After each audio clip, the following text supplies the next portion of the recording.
Hello, everybody, and welcome to Shack News Presents Pop Goes the Culture, episode 162. I'm Donovan Erskine, news editor here at Shack News, and I'm joined, as always, except for last week, by Greg Burke, our illustrious head of video, who is still coming down from a cold. How's it going, Greg? Good. It was brutal. That I'm still feeling it. Like it's been 2 weeks and it's still like knocked me on. It knocked me on my ass so hard. He got back from vacation. I'm just so lucky we didn't get sick on the way there because that would have been terrible. Being sick on a vacation sounds like a nightmare, so I'm glad it is better that you got it coming home rather than going. But yeah, you last week sat out. I had to call in Denny, and was eventually joined by Asif. We had like a whole spin-off episode almost, the Pop Was the Culture. They talked about wrestling for like 45 minutes. It was like a good it was a glimpse at what like Pop Goes the Culture, but from the stuff that you and I don't usually talk about, which is like wrestling or maybe music and stuff like that. I told Denny, I joked, I was like, if I had known that he was going to be on, I would have thrown in some like comic book stories or like Star Wars or some shit Yeah, that me and him could have dug into. But we're glad to have you back, Greg. We're glad you're alive and pushing through here, buddy. it's good to be back, but also Um, to be right in the mines afterwards. I've been to the mines. We've got a right lot into of the stuff back, coming. Good stuff coming. back you go, Yeah, right. back you Exactly. go. He gave me my hard hat. I was like, okay, see you later. Yeah. But worry not, Greg. I made sure to put some stories on here that were uniquely for you, just like our number one lead story here. We talked about a Minecraft movie a couple weeks ago, Greg. I believe it might have been your last episode that we talked about the craze surrounding that movie, the trend at movie theaters of people throwing popcorn and yelling in unison. Well, guess what? Warner Brothers, the company that produced and distributed the Minecraft movie, has announced that they're going to do special screenings called Block Party Edition, where fans are encouraged to yell memes in unison. I'm sorry, the quote they use, Greg, is memeing along to the movie, um, and their favorite moments. Which, of course, this is what young people like: is when the corporation is a nice corporate approved screening, rowdy screening of the meme movie. Which it's like they announced this, Greg, and the sentiment everywhere online is like, okay, well the joke's dead now. It's like remember when Morbius came out and it did kind of like better than expected because people were like shitting on us. Everybody went to see it to like laugh at it, Oh yeah, but Morbid then Time became a meme. but but then Sony took that and was like, oh, let's extend the run. They put it back in theaters, and then nobody went and saw it. And it's like, no, like we're not laughing with you. We're laughing at you. Like they think that they're like in on the joke, and they're like, haha, yeah, guys, let's all laugh together. And then people are like, no. So I'm gonna go out on a limb and guess that this is gonna attract maybe 3 people in total. It starts tomorrow, Greg. Are you gonna go to a block party screening? No, but my nephew wants to. I don't think so, man. I think it's gonna go like Morbius is a terrible movie in general. Like so is this one. But you got to remember, I was trying to explain this to my wife. I was like, the Minecraft movie is to boys what Taylor Swift is to tweens. My nephew went and saw this with 9 friends. Like they're going to the group. They're going to these theaters in like groups of 10. Like Oh like yeah, that's what it is. Like that. I mean, that's why it's making so much money. 10 child tickets. You know what I right. mean? Like that's what it is. And like he said that he got popcorn dumped on him during Chicken Jockey, There you go. That's but what you like wanted. he didn't know what it was. But like now he loves it. Like it's funny because like you don't know, like nobody knew that was gonna be a thing, and it became its own thing. Like society, like kids adopted it as their That's own thing, memes. right? That's And memes, then like baby. I feel Memes are like organic. they're like this is so great. Now let's make more money off of it. Because we already made $1 Yeah. billion. Why not extend it? Like you can make 2 billion. Like Excuse me, Greg. It's at 815 oh, million. 8 to 15 billion almost. Yeah. No, but it's See, getting that's the there. thing. Yeah, I mean, going to there with your friends as an experience. They're going to as an experience as a sense of community, right? Whether or not you agree with how they're acting is a different story, but like it's a sense of community. And they're going in droves, much like those Taylor Swift screenings. You know what I mean? Like that concert. Did you see? You see? I've seen videos of the concerts that they put in theaters, The right? Eras Tour. Yeah, I saw it. This is the Yeah. same thing except for boys. That's literally the same thing. See, but there's a couple differences though. I feel Okay. one, Taylor Swift has been around forever. I mean, she was making her first album came out when I was like 10 years old. Like she's been making music for 15, 16 years. She has been around. Obviously, Minecraft has been around, but like the whole like all the memes that we're talking about, this is all a trend that's 1 month old at this point. Like the chicken jockey. I mean, obviously that was like a thing in the game, but like the meme and throwing popcorn, that's all the trend that's like 35 days old at this point. Yeah. Whereas like Taylor Swift has like stood the test of time as like this popular artist throughout like literal generations now. At this point, you got 30-year-old millennials taking their kids to the tour. Um, but I don't know, dude. I'm sure some people will see this. I just do not think that the block party thing is going to be big because it's nobody ever goes for this. Even kids, nobody wants to do the like the company approved of like it's the classic. Once the brand is in on the joke, like it's not funny anymore. We see it on Twitter all the time where there's a good meme, and then like Wendy's tweets about it or McDonald's tweets about it, and everyone's like, "Well, it's not any fun. It's not funny anymore." Even kids, right? Who we talk about attention spans and whatnot. It's May now, Greg. This was April. This was April 4th and 5th. This was a month ago. We are moving on. There are new movies coming out. There's about to be a Marvel movie in theaters tonight. Like people are moving on from this. And I'm sure the movie probably still will get 900 million, might cross a billion because it's still Minecraft. It's still arguably the biggest video game ever made. But I don't think that block party screenings are going to be some like massive second life and we're going to see this movie explode again this weekend. Well, they really want to hit that $1 billion point, I think, like really badly. Of course, yeah. You want to be in the same conversation as not Minecraft, but Mario, who did it in 2023. But I mean, I don't know. I think the real test for me of the staying power of the memes and the Minecraft movie specifically is what does Minecraft movie 2 do? Because there's gonna be a second one. So when that comes out in 2027 or 2028, what does that do? Is it like a 45% drop off in the box office from this? Does it do better? Like what's that to me will be the true like litmus test for if people actually give a shit or if it was just funny for a few weeks and everyone's moved on with their lives. Well, it's funny because like I'm not seeing this movie. I'll never pay to see this movie. I wouldn't see it on streaming either. I'm just not interested. But like I've seen scenes of it. I think I've seen most of the movie via shorts on my feed because people record movies now. But there's the type of movie that we're talking about, Donovan, is where the actor falls out of a portal on her butt and goes, "Ouch, my butt," and you're like, "Oh." like it's for kids. Like I mean kids. Like that's Yeah, adults are man. not seeing this movie. It's kids. And that's the thing. Like, are kids gonna see it now? Are they gonna be part of the joke? Do they understand the fact that like now the corporations is not part of the joke? And Warner Brothers have needed wins bad. They haven't had a win since Barbieheimer, right? That was like their last big Barbie win. was their last big cinematic win. Yeah. This is a big win for them, but it's not saving the studio. I mean, they got Superman this summer. They're probably hoping that does well too. That'd be really big for them if that can do some things. Yeah, Warner Brothers issues go beyond one movie doing well. I mean, Minecraft can make $2 billion, and it's not going to save that studio from its seemingly inevitable fate. But we'll see. Again, I just never there. Here's the thing: people fail to understand. Young people, adults, professionals like you and me, memes are organic. You cannot engineer a meme. You cannot intentionally make something a meme. You can tell a joke on purpose and be funny. Comedians do it. But a meme is born naturally out of random awkward moments or humor, or funny images. The person who wrote Chicken Jockey, it was just supposed to be a throwaway line Yeah. because Yeah. it's just Jack Black being zany, which he is doing throughout the whole movie. But it's just all it takes is for it to catch on correctly, right? Like how many viral tweets, have blown up and then you see the person try to like capitalize and make a t-shirt out of it, or like you see it on SNL and everyone's like, oh, well, yeah, or something people do on Twitter. There'll be like a picture of themselves or something. They'll be like, haha, new meme just dropped, new format just dropped, and people are like, no, we're not using this because you cannot engineer a meme on purpose. And even leaning into it to be like, come to the meme screenings and meme along to your favorite parts in the movie. Like it's the most uncool Steve Buscemi, hello fellow kids, how do you do shit ever. No kid is like, let's go to the block party screening of Minecraft because they don't care if they don't want to go to the one where you're supposed to act like this. That was the reason it was funny, was because you weren't supposed to be acting like that.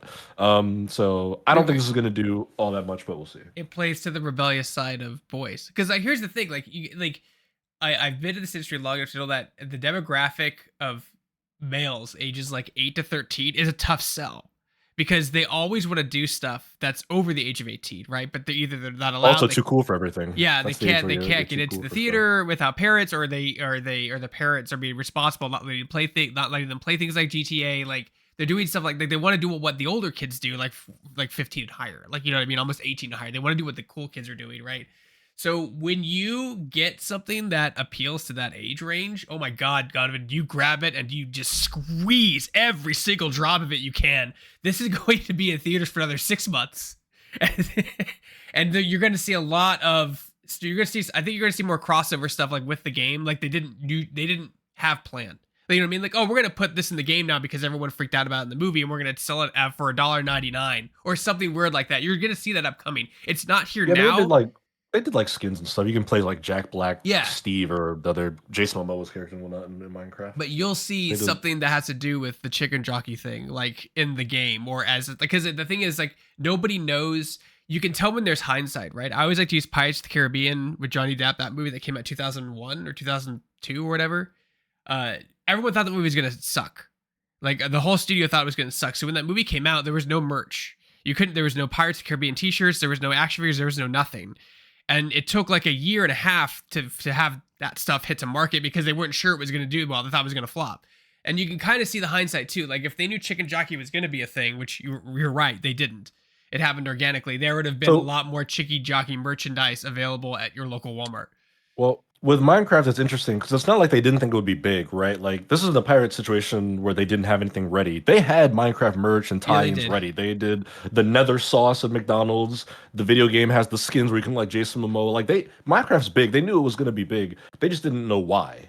That's what that was the difference. Whereas like they thought it would be just the characters or maybe the creeper or whatnot, but it wasn't the creeper, which like the iconic face of Minecraft. It was Chicken Jockey, you know. So yeah, I mean, I'm sure when Minecraft 2 comes out, they're gonna say Chicken Jockey 12 times in the movie because they're gonna be leaning into it.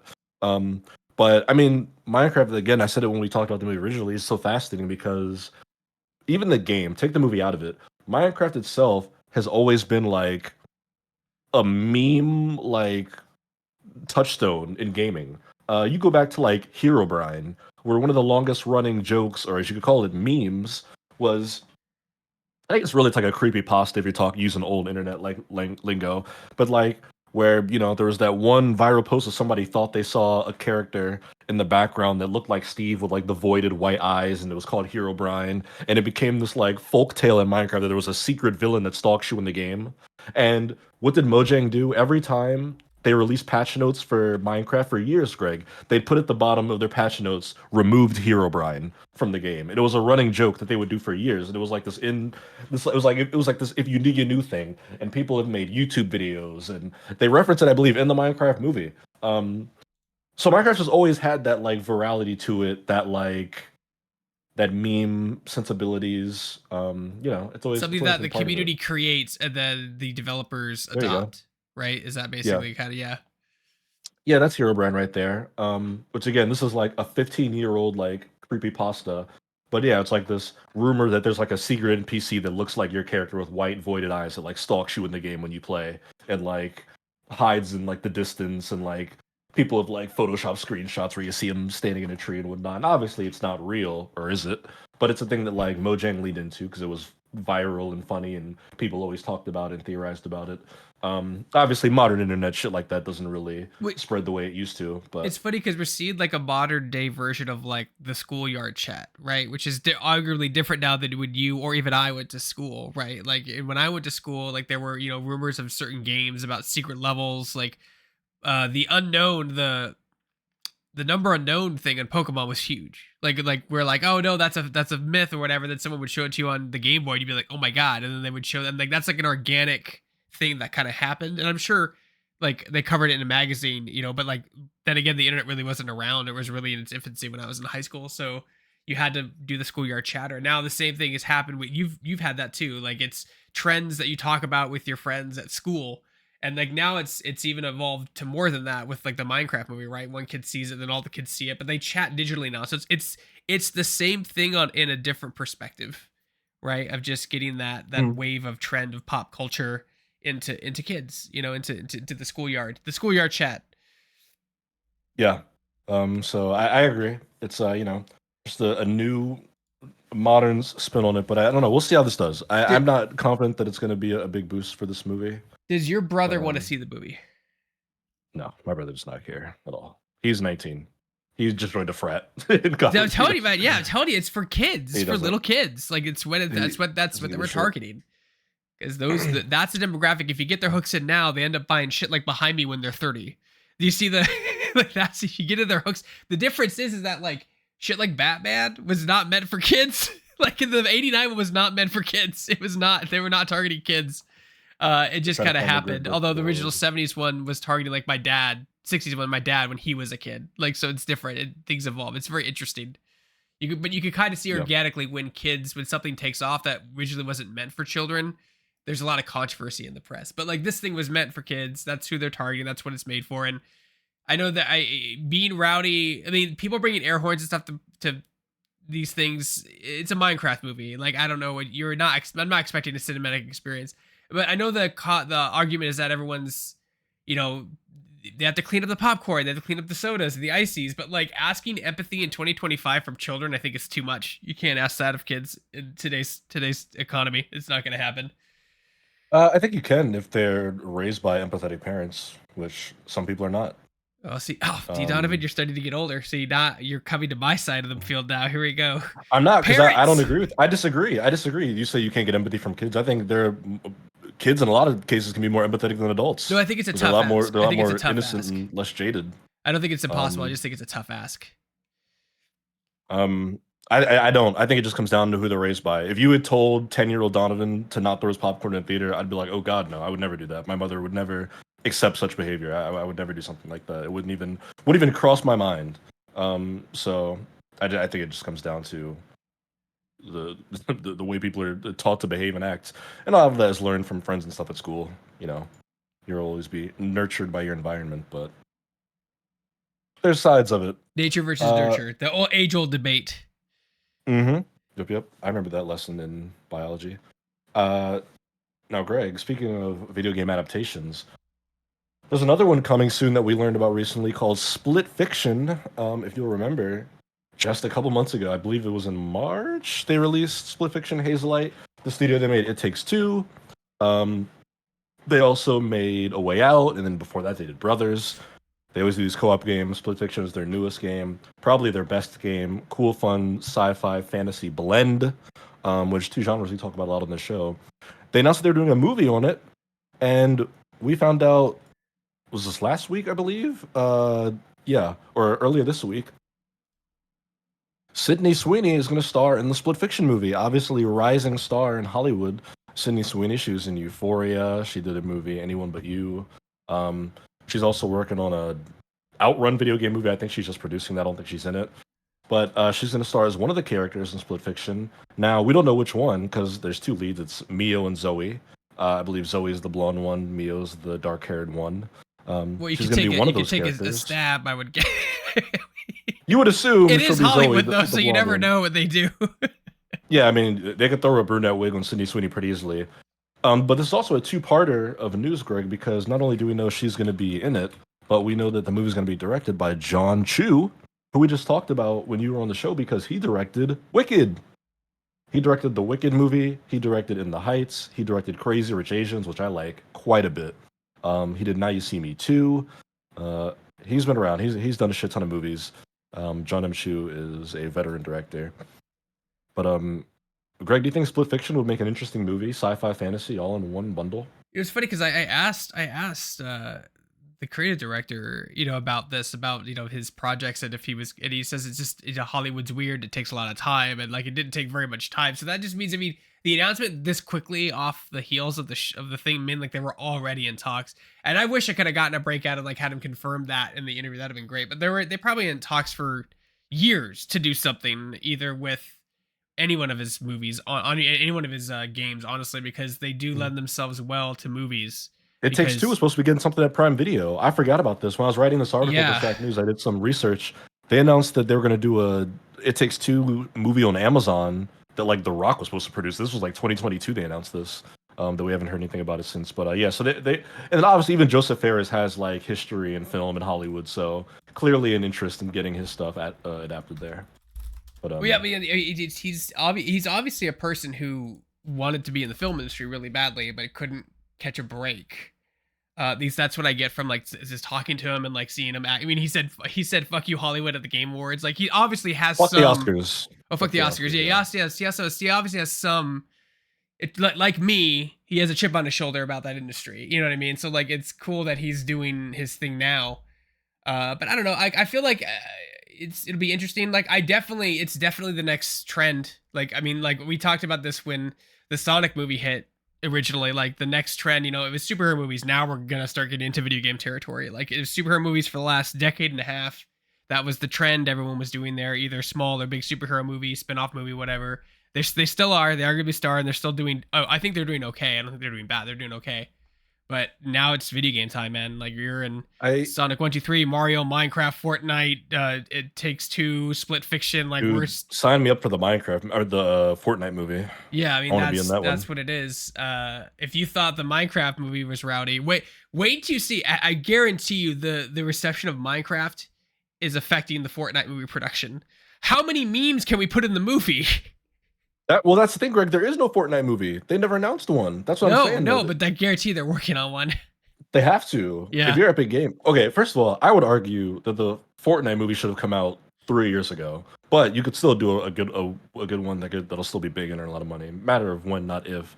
I think what's interesting about this is not that they're making a split fiction movie, because it's a beloved video game that already has cinematic qualities to it, so it already lends itself to film. But it's the fact that they're doing it so soon. The game came out in March, and they announced they were doing a movie in April, which I think is interesting because, the video game adaptations we're used to, you named a Sonic. Sonic's a 30-year-old franchise. Mario's a going on 40-year-old franchise. Like, these are old IP. Old. Resident Evil's been around since the 90s. Like, these are old franchises that have been around, that have already been rebooted, iterated upon, spun off. So now that we're doing like Split Fiction, where the story of Split Fiction hasn't even fully, like, we don't even know what the legacy of this game is yet. Like 5 years from now, this could be looked back at as one of the most like overrated games of 2025. It could be looked back as, oh, I forgot about that game. Oh, It Takes Two is better. Like, this game hasn't even really, like, the public opinion on Split Fiction hasn't even like fully crystallized yet. And we're making a movie out of it, which I think is interesting. I don't think it's a bad move. I just think it's an interesting move because, I mean, you could argue, strike while the iron's hot. Why wait 5 years to do the Split Fiction movie? That's true. Maybe, I think maybe people won't give a shit in 5 years. I think there's also a matter of like grabbing an IP before it becomes this 30-year legacy is arguably cheaper and there's a easier to race. deal with. Yeah, exactly. like, That's another good point. Because something interesting about this, there's no studio attached to this yet. Like right now, the production company, I think it's Story Kitchen, is getting like a script together. They're getting a cast, a director, so they can pitch it to a studio, a Warner Brothers, a Disney, a Sony, so one of them can buy it and pick it up for distribution. But you're right. I mean, if you are a movie studio and you're looking around at the biggest, most valuable video game IP, most of it's already been snapped up. Mario's at Universal. Sony's doing the Zelda movie. Yeah. Fallout is at Amazon. Last of Us is on Max. Like you script Sonic's at Paramount. Like they're already. You got to be scrambling. So I get it. If you're a studio and you're like, that game just came out and got 90% on Metacritic. It sold 5 million copies, and I can understand why a studio's like, let's jump on that now before Disney gets it, Warner Brothers gets it. I think it makes sense business wise. I'm making assumptions here as usual, but like, a lot of this time can stem from like an executive watching their son or daughter play a game and then coming to the board and be like, hey, we should make this into a movie. My son was playing it. I saw it looks interesting. Like that could be a thing too, right? The seeing the executives who are all old, who don't really play these games, watching the younger people play them either on Twitch or probably their kids playing them, right? Oh, wow, this is interesting. I saw my kid playing this game forever. Have you guys heard of this game called Fortnite? It's like 2025. You know what I mean? Like, you know what I mean? Like, have you heard of this game called Fortnite? That's how they do, right? But the video game adaptations were really bumpy in early 2000s, really bumpy. And then like as technology got bigger and better, the stories in video games were like movies, and then we kind of evolved. And then I think the thing that really like took it off, arguably, was, you could say Sonic, I guess, but arguably Mario movie is like, okay, now this is a market. We all want our piece of the pie, right? So that's when HBO got, Last of Us, and they started. When did Mario movie come out? 2021? 2023. 2023. Okay, yeah. So there was stuff that came out before then, but I think they were starting to dip their tails in, with the success of Fallout and The Last of Us. These are critically acclaimed shows. They're good shows. And yeah, like striking while the iron is not necessarily hot, but cheap. Like we said before, like if you can, like the Five Nights at Freddy's movie was something they wanted to do for a long time, but the original creator of that Yeah. game still owns the rights and won't sell those rights. Like it's which is great, good for him. Like not signing over something for money. He wrote the He's movie. yeah, so like he's still heavily Yeah. involved. Where like I feel like a lot of the times that's not the case with licenses. Like you eventually sell them off for money, or the grandkids sell them off for money, or whomever, whatever happens. It's very Or it's just rare. owned by the company you worked for Yeah, if you're not indie. yeah. Because, So it's very. I FNAF think was indie, so it's a little different, but yeah. which is cool because I want to see more of that. I want to see more people creating things that they own and not under some corporate banner, right? Like, the family of Bob Kane doesn't own Batman, right? Warner Brothers owns Batman, for the film rights Yeah. for Batman. So like that kind of stuff is cool to see. And I'm sure that they didn't sell the rights to the movie. The movie, they sold the movie rights, but not the rights to the game and the IP and everything to Yeah. whomever. And we're seeing that more. But the John M. Chu is also a weird choice. Like I think he's a talented It is guy. random. Other than the blown out shots, which I don't think you can blame that on him. That's the DP. But I guess everything funnels through him, so he approved the shot. But still, Yeah, I whatever. mean, like it's an interesting choice because he's like a huge AAA director, and I'm sure he's not cheap. You know what I mean? Like, Yeah, I mean, he probably is in demand, but to your point, if video game movies are the next superhero movies, that's where a lot of those big director names go, right? Look at Marvel getting James Gunn to come direct movies, and Chloe Zhao and all these like acclaimed directors who've been nominated for awards and stuff. also like Wicked, 2 female leads. Split Fiction, 2 female leads. I guess it just makes sense in that Yeah. regard too. So That's true. Also, there has to be something interesting or exciting from a creative standpoint, whether you're a director, an actor, a writer, or being the person who like puts this IP out there on the map. Because, like you said, these suits don't know what Split Fiction is because they don't play video games. no, they don't. So, if you're John Chu, you make the Split Fiction movie, you can make like a definitive, or you could be the person who introduces this story and brand to all these people. It's not like Minecraft where like there are so many expectations that come with a Minecraft movie or a Mario movie or a Sonic movie. I imagine it's probably cool to jump on a video game that's like lesser known or newer. It doesn't have like the legacy yet because now Yeah. you can be a part of creating that legacy. And they're going to be so near each other that 10 years from now, people think of Split Fiction. It'll be, oh yeah, remember the game and then the movie came out. They were like a back-to-back thing. So I could get from like his perspective why it's like an interesting project to take on. But yeah, I mean, like you said, dude did Wicked last year. They shot the whole thing together, but part 2's coming out this year. I'm sure he's in the throes of post production on that. So Could you imagine like David That was Zaslav going up being like, "I love the chicken jockey," and like giving thumbs up at a press conference? I could imagine it. In fact, let's listen to Warner Brothers' next earnings call because you might say it. Yeah, but I mean, Sydney Sweeney being in this, great. She is having a pretty fascinating career. We see a lot of actors go into like producing, usually later in their careers, but she kind of did it as soon as she blew up as an actor, and she produces a lot of the movies she stars in now, and she produced Anyone But You. And it's actually done fairly well for her so far. She's put out some profitable movies, so it'll be interesting. I like Split Fiction; it's a fun video game, so I'm down to see what they cook up here with this one. Greg, we're going to talk about something we almost never talk about on this show, which is video game stuff. But before we get to that, I want to remind folks follow the stream. In fact, hit the notification bell so that you're made aware every single time the Shack News Twitch channel goes live, because that's multiple days a week. We got so many shows on here. Steve Tendo taking it to the lab and Delicious did a special live Game Trader yesterday. Boy, do we have shows at the wazoo for you. But also, be sure to follow us on socials because we're on x.com at Shack News. We're on Instagram at Shack News Media. We're on Facebook. Just look up Shack News. You'll find us. Zoltan. That's what I thought you did. That Zoltan. This is X and Do Versus My Car. Sorry, old movie guy. Continue. X. This is for x.com. X.com. But we're also on YouTube. Greg mentioned being in the Video Minds earlier. That's what the Video Minds are all about, baby. Greg, how have things been over in the YouTube space? So they're doing very well, actually. We pivoted to shorts fantastically. We have 3 channels. We have Shack News VODs, which you can watch all of our streams that we post there. Is kind of a backlog. We're gonna work on clipping those and montaging them later, but you can watch everything you've missed there.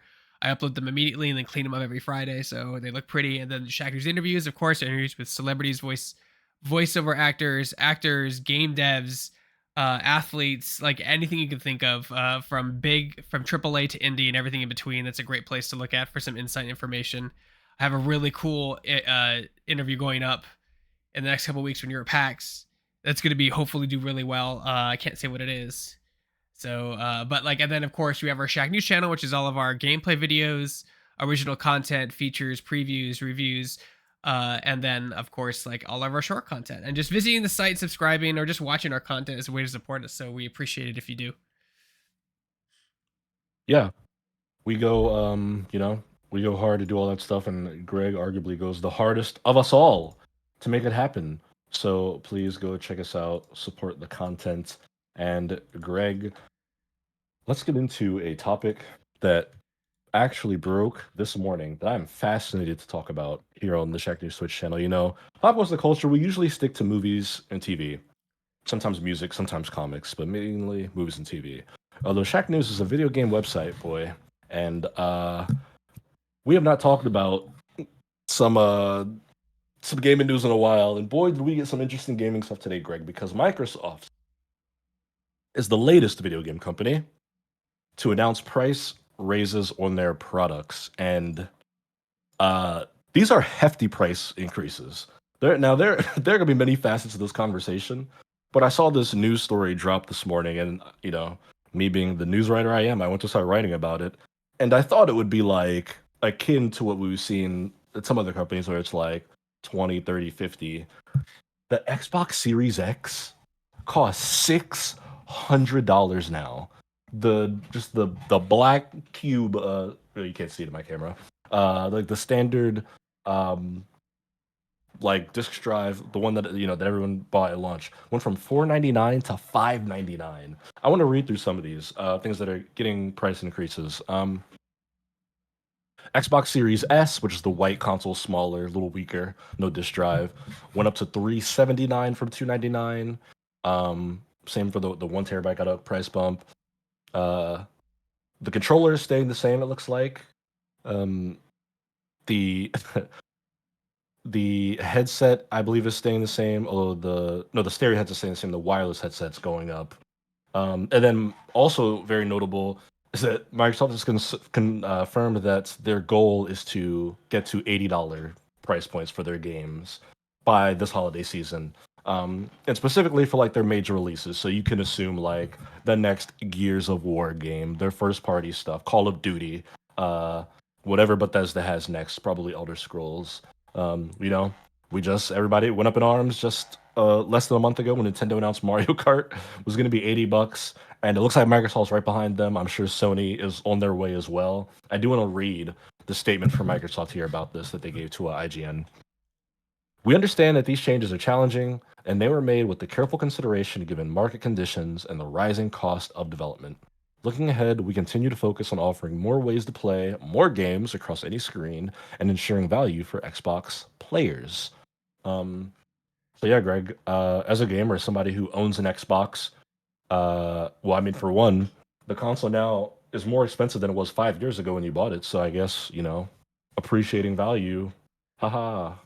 Well, But they made a lot of them, so like that was one thing. But like, first of all, the game thing, the $80 game thing, was a long time coming. Like, I mean, I was aware of the industry and following it when games went from 49 to 59 and everyone went kicking and screaming. Like, it's just what it happens. Like, games are naturally costing more.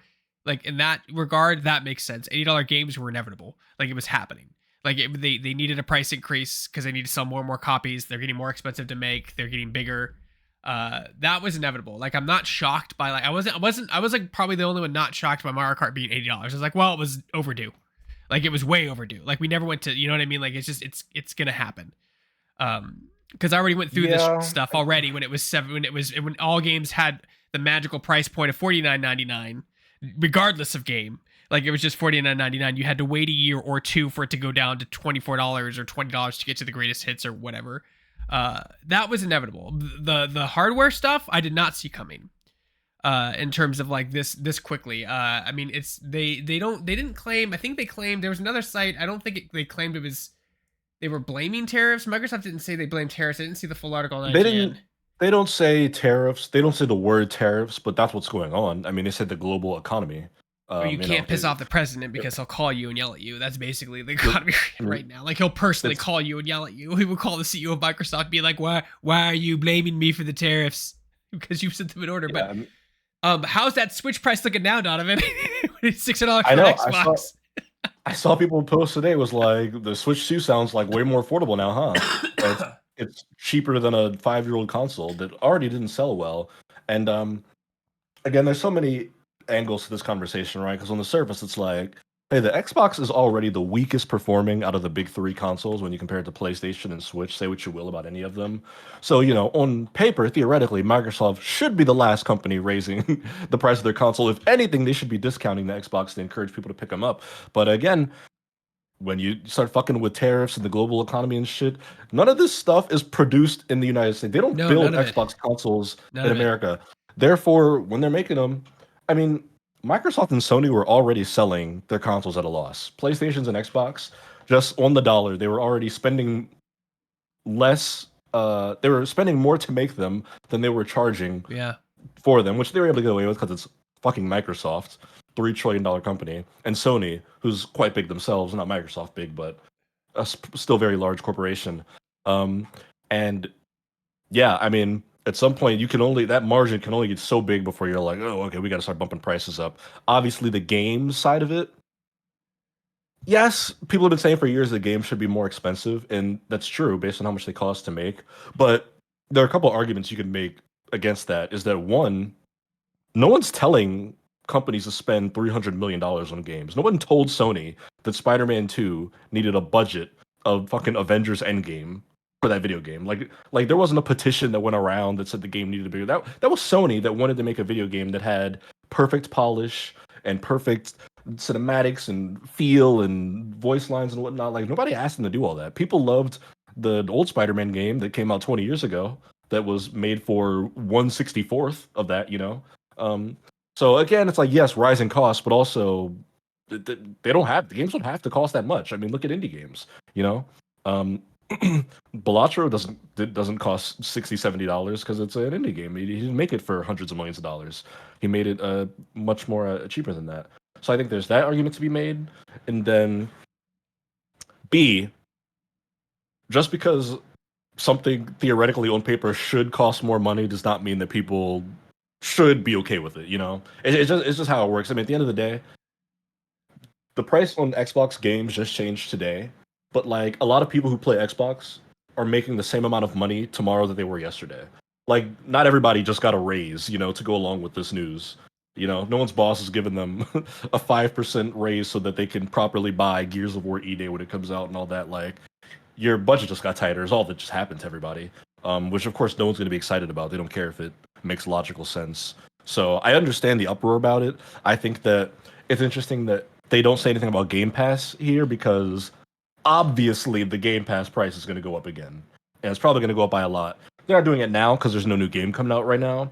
But when's the first $80 Xbox game? Is it Gears of War? Is it Call of Duty in Doom? November? Doom's coming out soon. But Doom, I think Doom's already was available for pre-order. I think you can already buy Doom because that one I think went up already. But like whenever the first $80 Xbox game comes out, you bet your ass that Game Pass is getting a price upgrade 2 weeks earlier.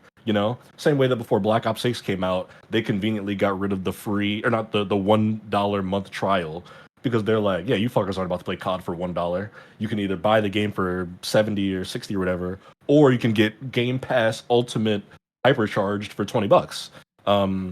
So yeah, that'll be following soon. And again, just the constant question of, is it worth it? Is it not? But this is happening around the industry. Like I said, Switch games are not every Switch game because Donkey Kong's gonna be $70, but we know Mario Kart's gonna be 80. PS5 raised console prices last month in Australia, New Zealand, Europe, the UK. North America's around the corner. They haven't done it yet, but they will. And I'm sure Sony was like, "Oh, Microsoft just announced it. We can probably slide ours under the rug." So I'll say give it 7 to 14 days. The Sony press release will be out too about this same issue.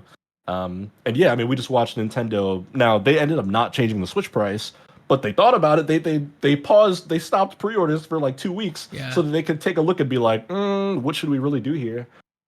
So yeah, I mean, these are the times we're living in financially. All this shit's gonna get more expensive. It's gonna become less affordable. and the quality and value of it will be up for debate.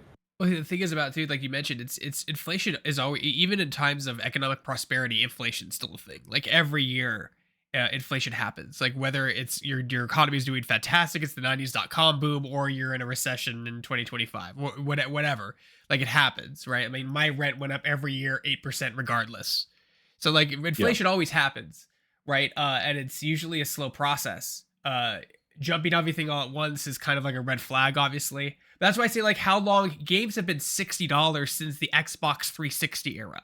You know what I mean? Like Yeah. it's been a long time since they've got a price jump. So that's why I think it makes logical sense to me, because that's natural inflation increases over time. Period. Even if it's not bad or good. However, the hardware stuff I think is something that's directly affected because manufacturing is done in China. All the parts are sourced in China and India, most of the parts, and a lot of them are cheap for that reason because you're paying Chinese labor prices, right? And so the tariffs are definitely a direct correlation with the prices of hardware. And we saw like, I don't know, like was it a decade ago at this time, phones used to be subsidized. Like, you sign a contract, you got a phone for free, or you got it at a heavily discounted price. Now iPhone just wants you to spend $14 on a phone, and people are doing it.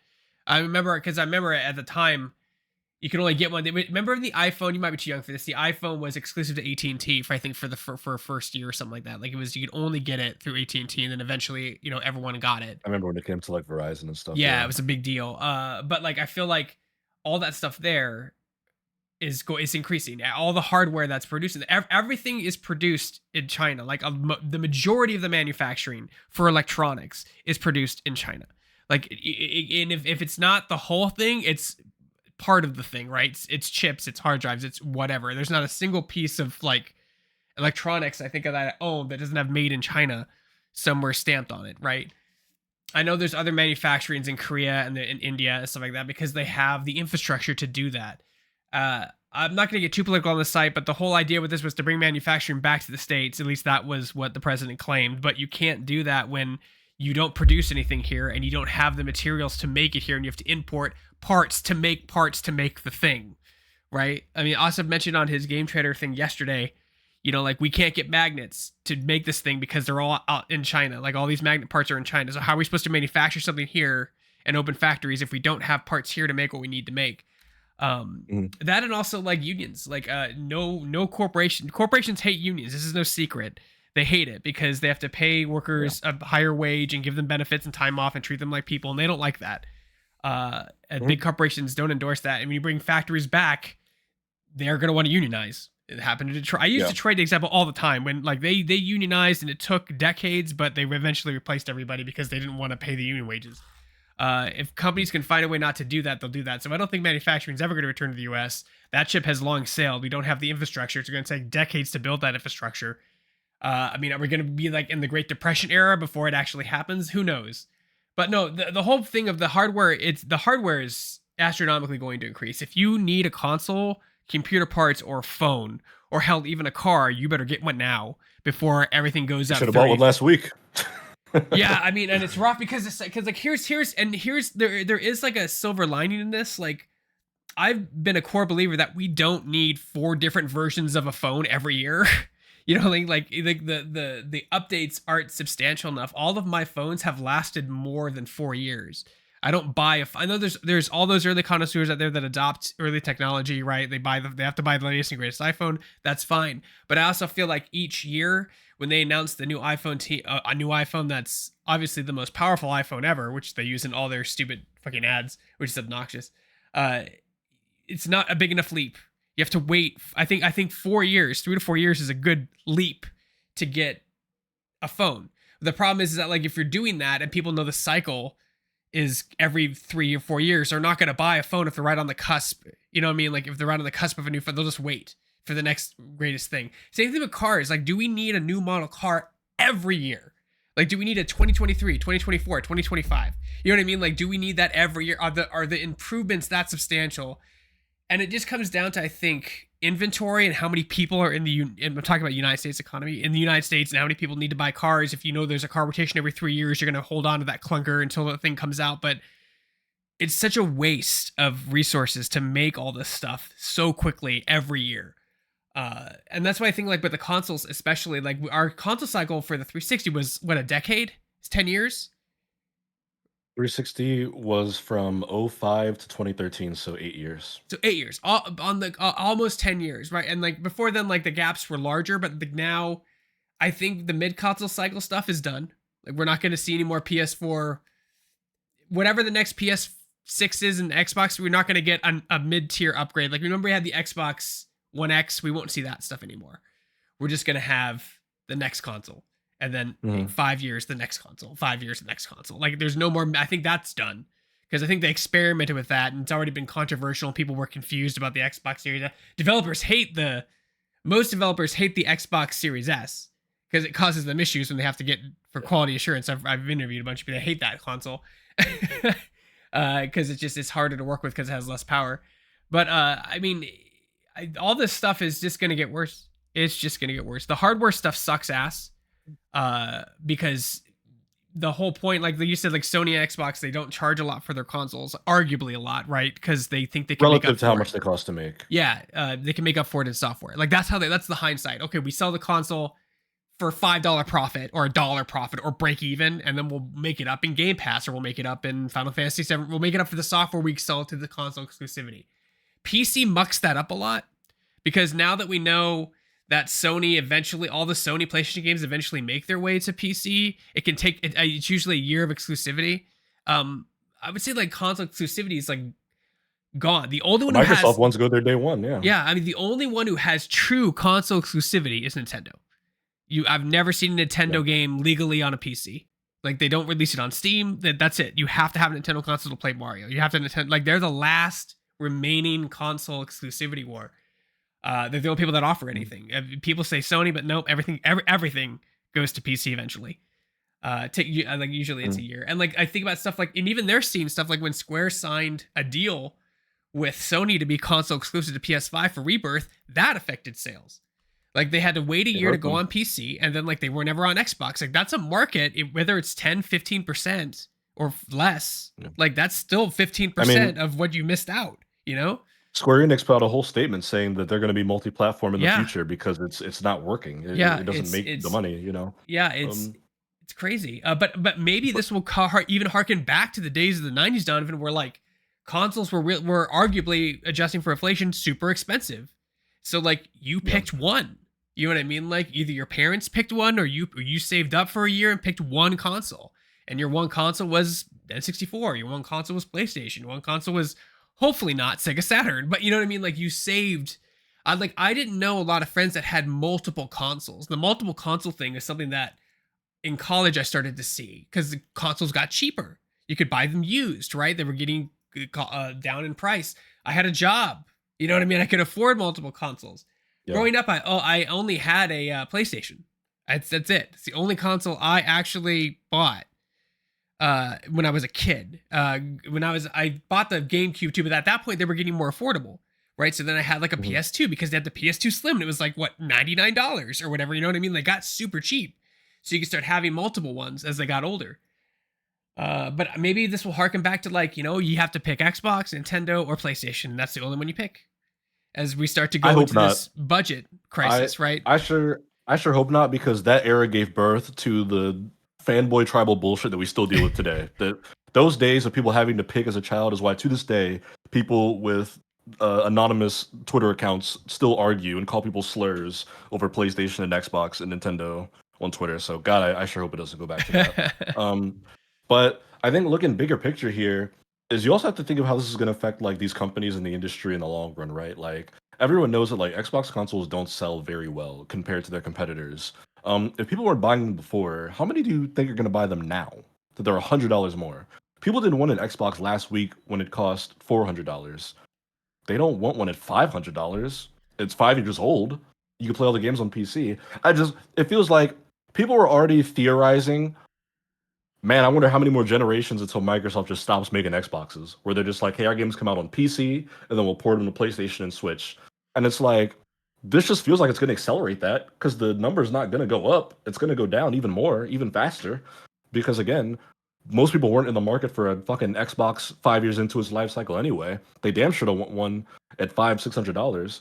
So I don't know. It just to me it feels like it's going to hurt these companies I in their gaming divisions really bad. I think you're right, and I think that ledges on how much PC prices will raise. If PC prices get to this point, you Or know, like parts and stuff, yeah. yeah, like I mean, like let's just say like a mediocre gaming PC is 2 grand, you know, down from like 800 or to 2 grand. Like that's gonna start creating more discussion about, oh well, maybe I should just get a console because Yeah. consoles, $550 and the PC is 2,000 and it can't even run this game at 60 or 30 or whatever game I want to play. I think it. I guess somebody Ugh, knocked the ball over. yeah, hold on. Sorry, can you? Yeah. I'm gonna mute myself. I'll be right back. Okay. I'll keep talking. Yeah, and I guess the arguments to what Greg is saying there is that yeah, PCs might become more expensive, like the parts to a PC might become more expensive. But what we have to keep in mind is that PC is more flexible. It's the advantage that PCs and computers have over an Xbox and a PlayStation and even a Switch is that there are not generations of a computer or PCs, you know?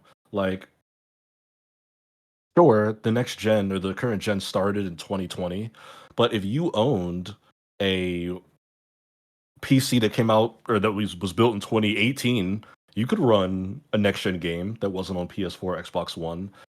There's also the flexibility of, hey, this game's running like shit.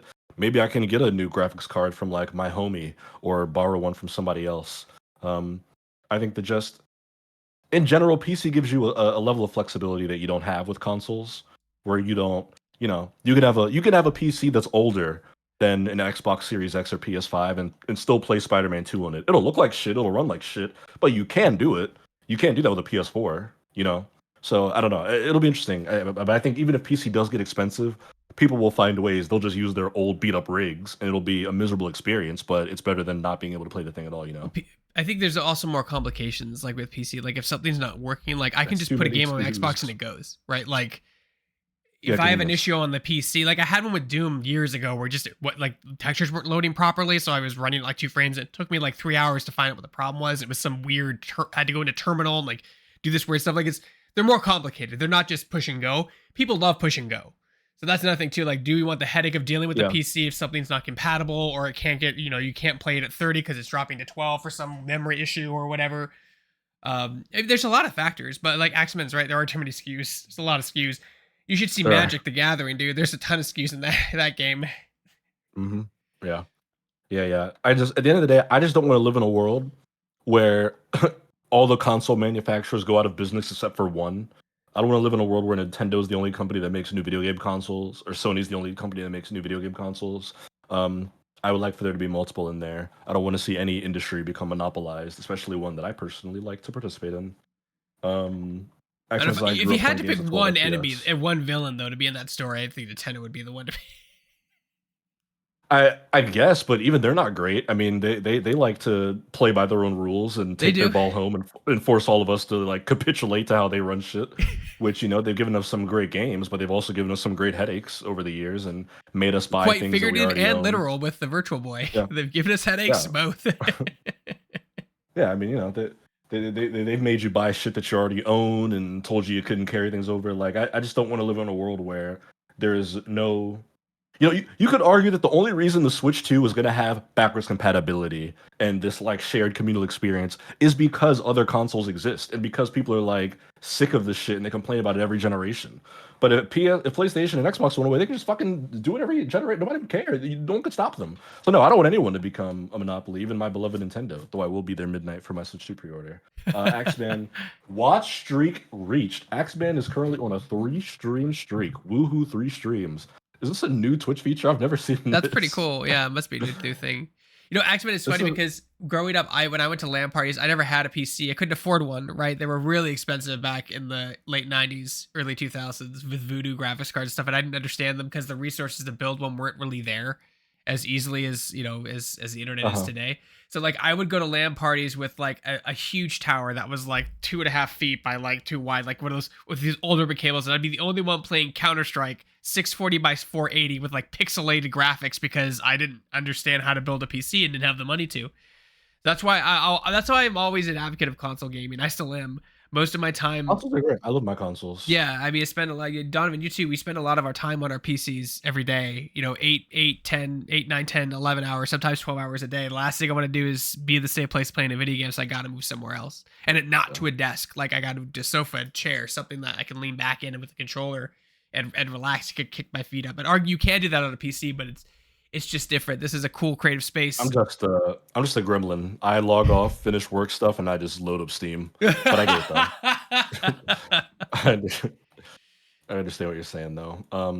Yeah, this is crazy. To wake up to this news this morning, I was like, oh boy, this is not good stuff I for mean, this I'm business, amazed that man. they This is beat not Sony good. to it. Honestly, like I guess they waited as long as they could, or they pulled the trigger first and see how Sony reacts. Because, like you said, it I already mean, came through most of the other countries, but not the U.S. yet. So we're waiting, or maybe they will just take the hit to like sell more consoles. Because there's no way you um, go to the store and buy an Xbox when a PS5 Pro, a PS5 is the same price or $100 cheaper, $200 cheaper than an Xbox Series X. yeah, and also worth mentioning the context. This was very calculated because you know what happened yesterday was Microsoft's earnings report. Yeah, Yesterday was their which quarter was it? Q3 2025 earnings report. It's not a mistake that this news was announced the next day and not before the earnings call where they had to answer questions from investors and banks and stockholders and whatnot. Companies are very calculated when they give you bad news, and they've now sandwiched it between two important events. One, their quarterly earnings, which just happened, and now they don't have to worry about that for 3 months. And their big exciting Xbox game showcase in June, where everyone's gonna like see new games and get excited about like the cinematics and gameplay and whatnot of like stuff coming out that we want to buy and play. Um, very intentional, very intentional the way they do that stuff. it's kind of like when they do the So, layoffs the you day know, before earnings. They're like, "Hey, guess what? We met all our earnings because we laid off 2,000 people. We met all our yeah, well, yeah, they're expectations." like, hey, we're gonna save $20 million next quarter because we shaved off this much Yeah, payroll. Um, yeah, but it's crazy. It's crazy to think about. Like I said, Sony's coming soon. They're all going to do it. But boy, this is not an exciting time to be trying to buy. If you're like getting into gaming as a hobby in 2025, just turn around and stop, or like borrow somebody else's. It was such a terrible time to be starting this hobby. I feel like the pandemic was like the renaissance for that. People getting into games again, buying Switches and whatnot. And boy, that pendulum has swung all the way back in a different direction and hit a wall and cracked it. Um, but Greg, let's bring the conversation back to a more positive note. Let's bring the conversation back to the world of cinema. Let's bring the conversation back to a movie that Denny and I talked about last week, but I want to talk about it to you a little bit and also talk about some box office news because Sinners continues to dominate the box office, Greg. It's now made $175 million in a couple of weeks worldwide.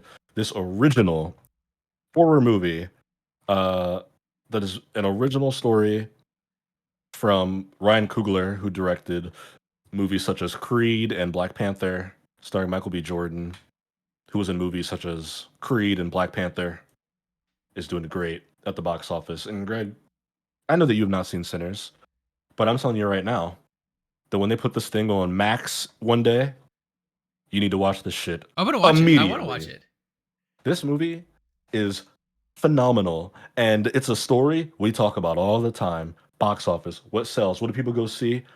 Franchises, Star Wars, Marvel, video game adaptations, Minecraft, Mario, things they know, things they love, and things that they've known and loved for decades at this point. And as someone who loves movies, someone who loves going to the movies, it is so refreshing to see an original movie that's just based on an original concept, or not, I'm sorry. I guess you can't say an original concept because vampires existed, but just an original story that's not based on an existing game or franchise do this well is just so awesome. It's just so fun. I love seeing so many people excited to go watch this movie and talk about it with people. It's now the highest earning I think April release for an original film. Um it's doing great. It's gotten rave reviews. I've seen it twice. I believe Denny just saw it. Uh it's just it's phenomenal. It's great. Axman said, "I feel bad because I'm just not a go to the theaters for horror movies type guy. I did for Get Out. That was a special case. Why are you scared? You scared to see it with the loud sounds, Axman? That's fair. Get Out was a great like that was a cinematic event. I would put Sinners in that family. It's like movies that I'm like glad I saw on the big screen. But it's just phenomenal, Greg. From a filmmaking standpoint, writing, directing, acting, the cinematography, the way this movie looks, the editing, the way that they kind of pace the story, um, the way that the whole story is kind of just like this build to a crescendo. Um, it's just crazy. Okay, you're scared to waste your money and time. Horror is a risky gamble. Sinners is not a risky gamble. I'm telling you, it's amazing. Listen to the world, Axeman. Listen to the universe. It's I mean, phenomenal. it is rare. It is This like isn't the Bye Bye Man or like horror in Insidious general Chapter too. 6. Horror in general too is like a pretty like you know what you're getting when it's marked and stamped as horror, so people know when they go in what they can expect.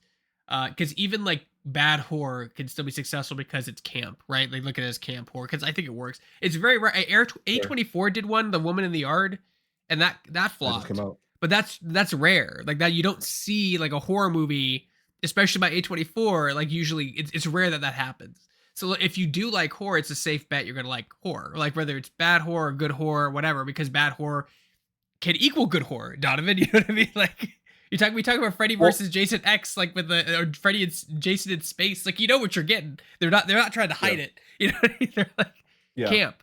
Um, what I will say is that by classification, yes, Sinners is a horror movie, and there's some scary sequences in it. I mean, it's more so just like a Southern Gothic, like dark fantasy period piece. It's not horror for most of the movie. A lot of this movie is just normal, like adult, mature drama. It's very violent and mature, but it's not like, oh, slow turn camera around the corner, boo, jump scare. Like there are some scares, but it's like, I guess you have to call it horror because it's vampires and there's blood in it. But this is just, I mean, it's just an adult drama Yeah, like that's got vampire some like movies have never serious been jump. themes. Like they have been jump scare moments in vampire movies, sure, right? But like it's not like a ghost movie. Like ghost movies, I think are more inclined to that jump scare stuff than vampire movies are. They're usually violent and gory. That's what vampire is to me. And like this when I saw the trailer and read the reviews, like it reminds me a lot of Dust Till Dawn. You know, the concept of people going to a location, being stuck at that location, having to deal with Wes Craven movie, am vampires. I right? Yeah, Quentin Tarantino movie. Yeah, but like if you did, No, Wes Craven. Oh wait, is that Tarantino? Oh, it is it's Tarantino. Tarantino. You ever Wait, what was the have you Wes ever seen the Craven vampire Donovan? movie? No. It totally gives me Sinner vibes because it's the same plot. Like, and that's let's be honest. Like every movie is based off something else, right? But it's how you lean into it and how you tell the story slightly differently that can make all the difference. Because the fact of somebody going to a location and being stuck there and having to fight an evil presence or whatever has been told since like forever. But if you could do it differently and well, it can explode. Like, did you tell me the budget for this was $40 million? Did I say that? I have no idea what the budget for this movie was. Um, let's see. What was the budget for the film Sinners? We'll find out right now. Reportedly 90 to 100 according to Wikipedia, Okay, which so that's still a that's big chunk of change. But like from what you told me, it sounds like it a is, lot of yeah. that went into the production. Yeah, don't get me wrong. This is an indie. I'm not saying this is like some small upstart grassroots indie movie. This was a big budget movie, but it was given to an acclaimed director, um, and Ryan Coogler, who has made nothing but excellent movies throughout his career. And this is just phenomenal. And while yes, it's a cool like vampire story, the way that they infuse the themes of like race and oppression into a southern gothic vampire story and fucking music. This movie is so much about like music and the communal aspect of it and just the cultural impact of it is so good. One of the vampires is Irish, and they talk about like the similarities and difference between like the oppression that like Irish people face at the hands of like the British kingdom, and then African Americans at the hands of white Europeans who came and like colonized North America. There's so much cool like commentary baked into just a cool ass vampire flick, and the soundtrack to this movie is so Everyone fucking should good. give. Ludwig Göransson, who was Ryan Coogler's college roommate and has worked with him on all of his movies, gives another great score. I think he got an Oscar for Oppenheimer. He worked on that too. He should get another one for this goddamn movie. Um, it's fantastic. There's an actor in this movie named Miles Caton who's kind of like the protagonist in a way. I know Michael B. Jordan's like the biggest actor in it, but he's kind of the protagonist too. It's his first movie. He learned how to play the guitar to do this movie and not to fucking play the blues. It's great.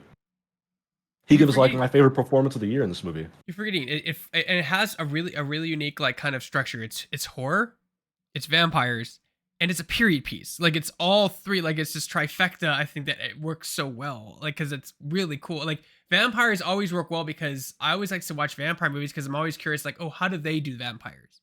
Whether you like them or hate them, it's one of those things. One of those creatures that you can have different interpretations on how they work, how somebody becomes a vampire, how they destroy the vampires, what they're weak to, what are their strengths, and that's always interesting. It's why I watched Annabelle. I wanted to see, oh, cool, let's find out these vampires. I saw that recently. You saw that movie? Did you see the movie Donovan? Which movie?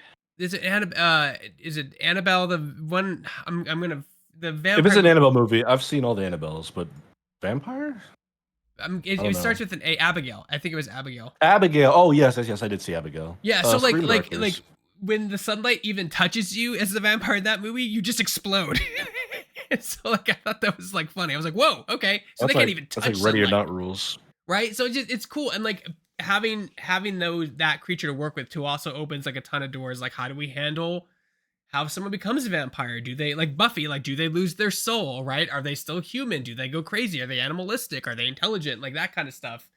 I think is it just that creature lends itself so well to film in any incarnation. I mean, arguably even Twilight, for how bad those movies are written, it's still a different incarnation of a vampire we've never really seen before, right? So it's interesting. There's always different takes.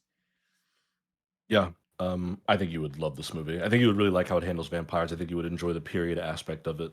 The costuming, which was It's done early by Ruth 1900s, right? Ruth Did they give an Carter. exact date? It's early 1900s. I know that. 1932 is the 32. exact Okay. year the So center pre takes World place War in. II, post World War One.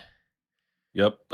And right in the smack in the middle of the Jim Crow South. It takes place in Oh, terrific. Yeah, not a place Mississippi. you want to be Yeah, as a yeah. minority. No, nope, no. And it's great, and I love that they don't. It's not even just focused on African Americans. It mostly is, but there's some good commentary about like Chinese immigration. There's a couple of Chinese characters in the movie. I liked quite a bit. Delroy Lindo is in this, and he is fucking hilarious. He's so funny.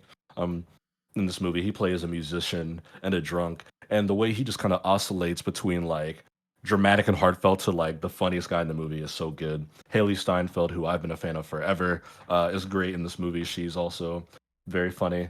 Um, I really cannot recommend Sinners enough. It's so far it's my favorite movie of the year of 2025. I've seen a good amount of movies this year. It's currently my favorite out of here. I'll even tell you how many movies I've watched just for fun because I keep a letterboxed list of them. Um, the year of our Lord 2025, I've ranked 11 movies so far. Sinners is my number one right now. It passed Black Bag, which was also quite good. Um, yeah, I can't recommend it enough. It's so And good that's a win for Warner it's done too. well. That's 2 wins for Warner. It is a win for Warner. And Greg, this is interesting. Did you see the deal that Ryan Coogler made when this movie came out, when producing this movie? This was also making the rounds in news. Actman says I like Lindoy's great. He's one of those sinks into character people. Yeah, he is. You're gonna love him in this movie. He's so funny.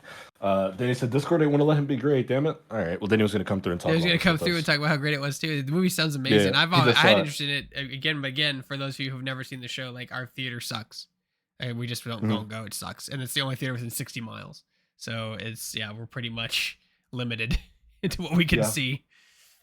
yeah. Well, I had an idea I just thought of, but I don't think I can say it on air, so I'll tell it to you when we're off air. Um, but yeah. So you were gonna say that he made a deal. You were talking about he made a deal. Oh yes, thank you. Ryan Coogler made a rare deal with Warner Brothers, Greg, that in 25 years, all of the rights to Sinners reverts to him, and will leave Warner Brothers and will go to him. So, uh, this is not usually how it works. Usually, you make a movie for the studio, they own it. It's just theirs. This is how this always goes.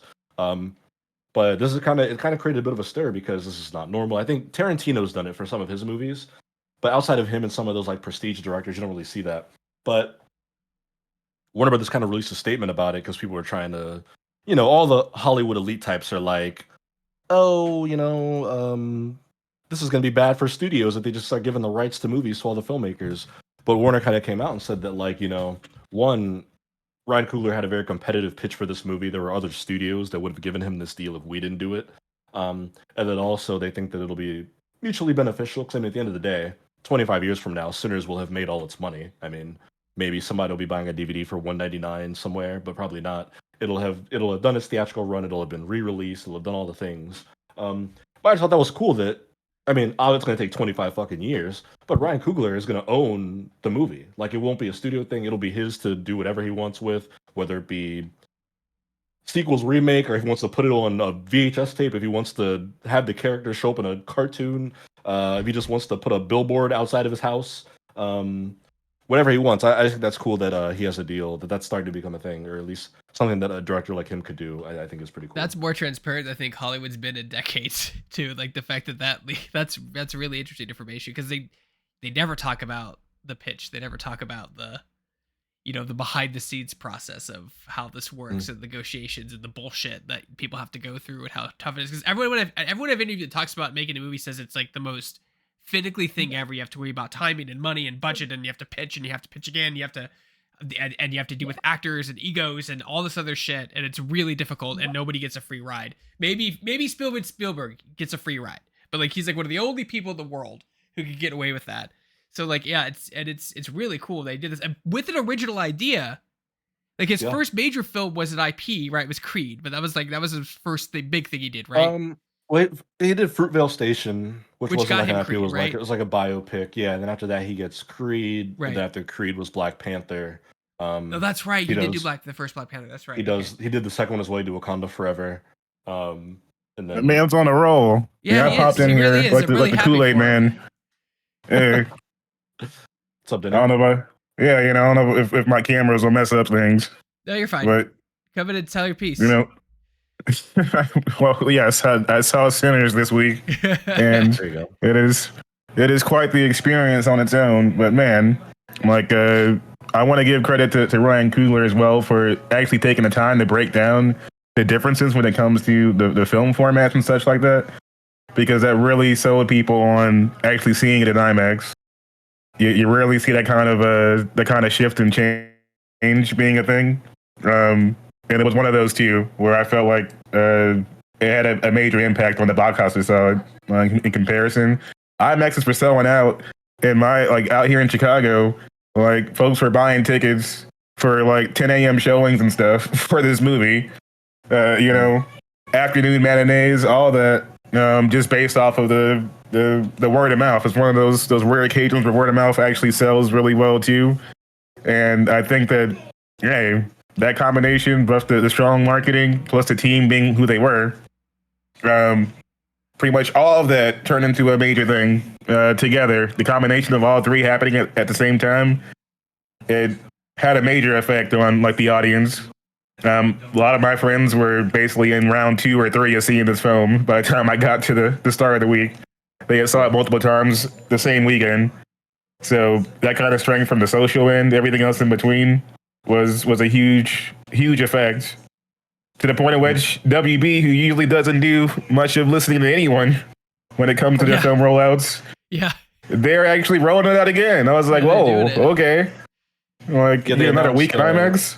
Today they were going to put it back in IMAX. I believe today was the last day, or yesterday was the last day to see it in IMAX because Thunderbolt's about to come out, take over those screens. But yeah, IMAX and WB, so they're going to bring it back to IMAX screens soon because people are all full over week. This thing, And they pitched it for the 70mm and everything, and had like a list of all the theaters that are offering it as well. Like they're leaning into it heavy now, and that's like something it's powerful when you get those kind of recommendations and everything else here, and it's showing out in that way. My theater was packed. It's just a good movie. Like a good movie. Yeah. You know what I mean? Like the word of mouth that you said. That a good original movie, by the way. Not a remake, not a reboot. Yeah. An original idea. Complains about, and we got a original blockbuster that's doing well, making money. It's good. I mean, it's everything you want. Everything you want. Shout outs to all of the, creators involved. Also, obviously amazing cast in this one. I feel like there's enough legs for this movie to actually become a stage play at the kind of music that's in it. I mean, the music is I can see phenomenal as well. They It has could make some this great entire folk thing artists, into, like, they could adapt it in that way and make that a big thing. I feel like between the writing and everything else involved, it would make sense to me. Michael B. Jordan being another, like, the combo was crazy, but it's like you eventually forget that he's one person in this movie pretty easily. Playing twins, you're like, oh, yeah, it's just one guy. It's so good. I kept forgetting he was one dude. It feels like two different people playing those parts, man. The way he embodies both of them, it's really well done. Yeah, the way they dress different, they have different mannerisms. He even has them walking different, and like he talked about it in a couple interviews where they had different walks and stances, just like walking next to each other. So like that level of detail and acting is great. Also, like, yeah, just the way it was shot, lighting. I watched some of the interviews on that end too for like both the cinematographers and how they wanted to make sure they got the lighting for like black skin properly on screen, and that was a big importance to them. And usually Coogler's really good with that kind of stuff anyway. Like he's got a great team. Black Panther, Wakanda Forever, like were gorgeous movies for those kind of things. But this one's next level. Highly recommend. I'm gonna definitely see it a second time at least, and try and get some friends together for it. And there's so many quotables too that I feel like will become memes once this hits Blu-ray.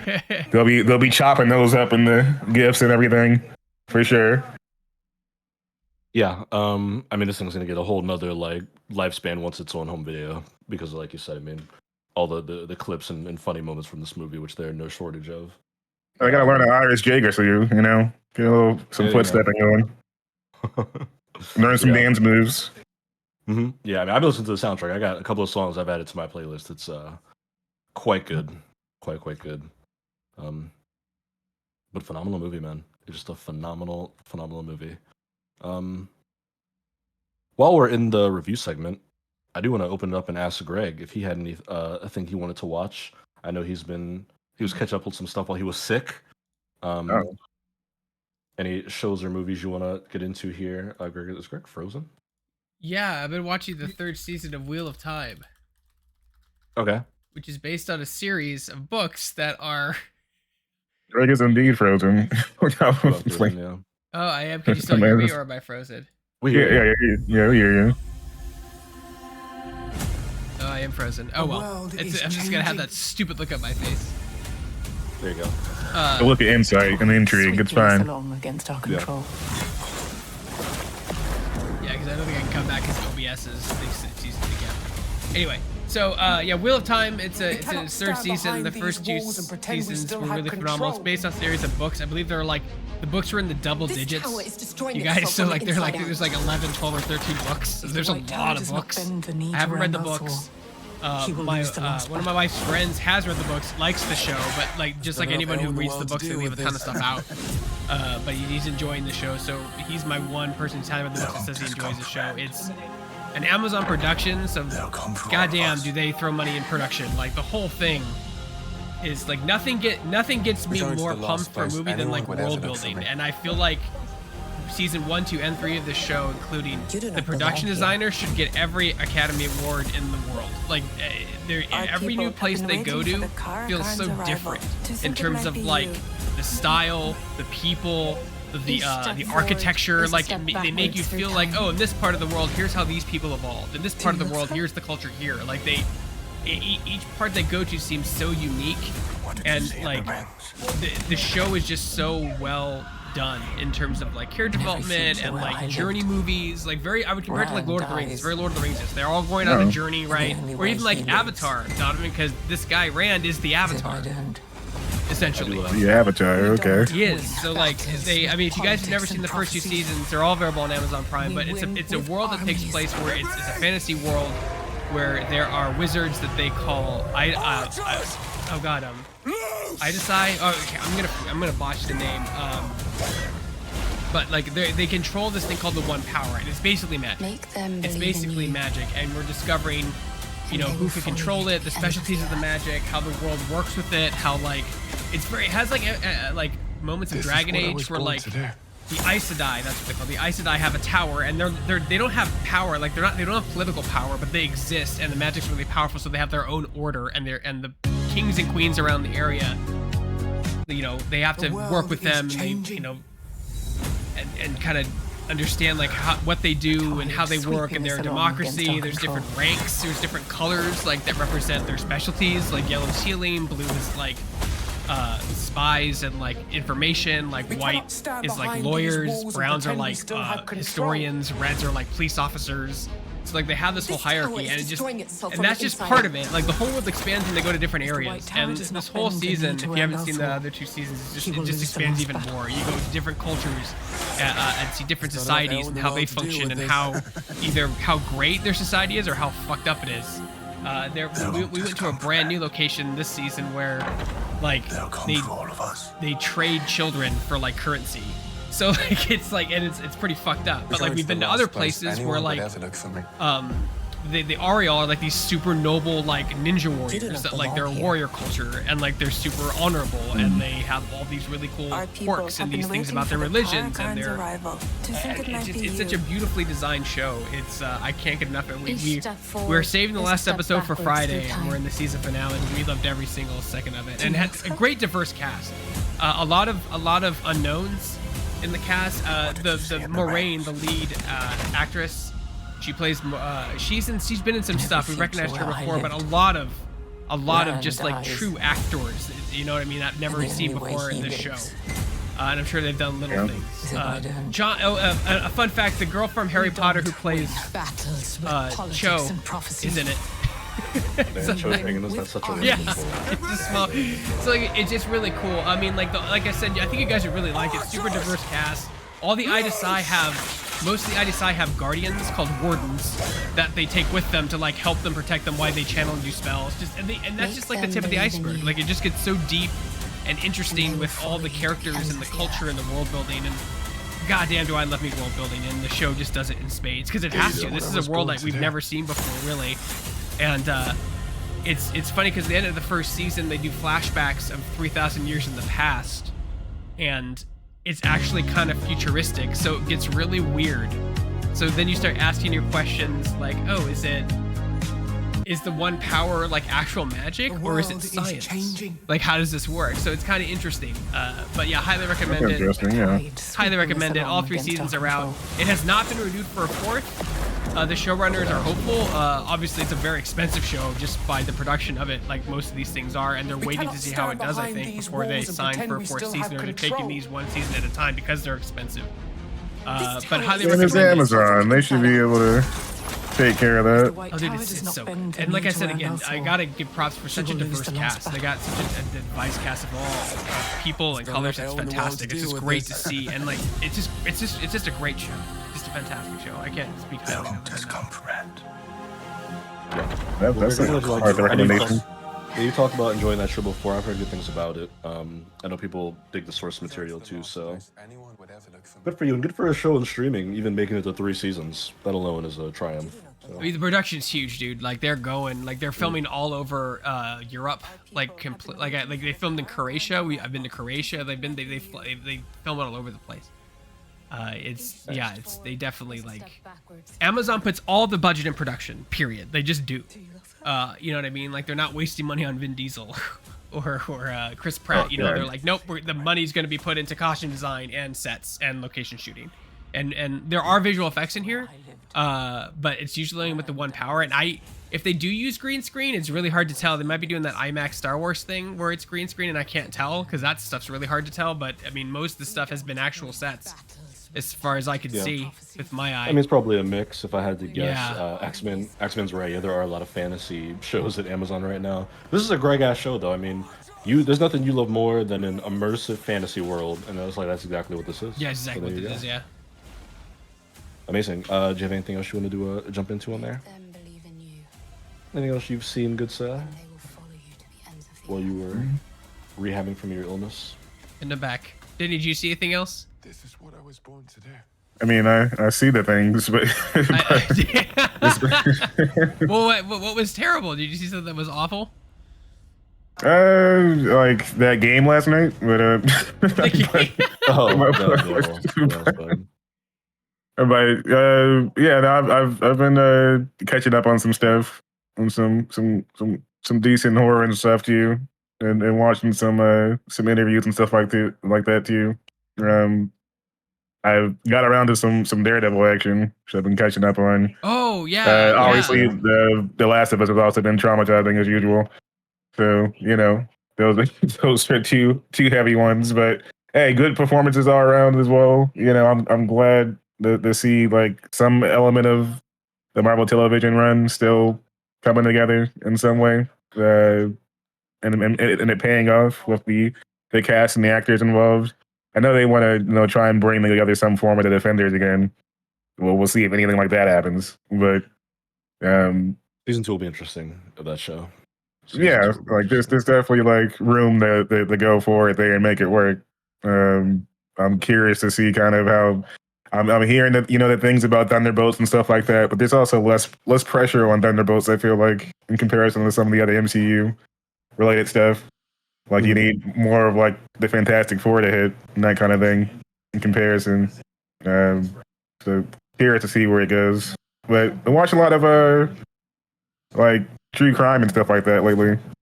A mixture of that kind of stuff. Informative murder porn. Yes, Greg. Exactly. That's how we're gonna describe it.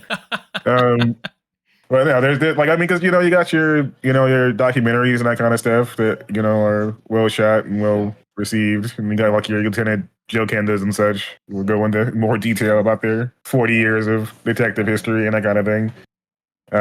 I've been doing a rewatch of Hannibal actually, which is okay.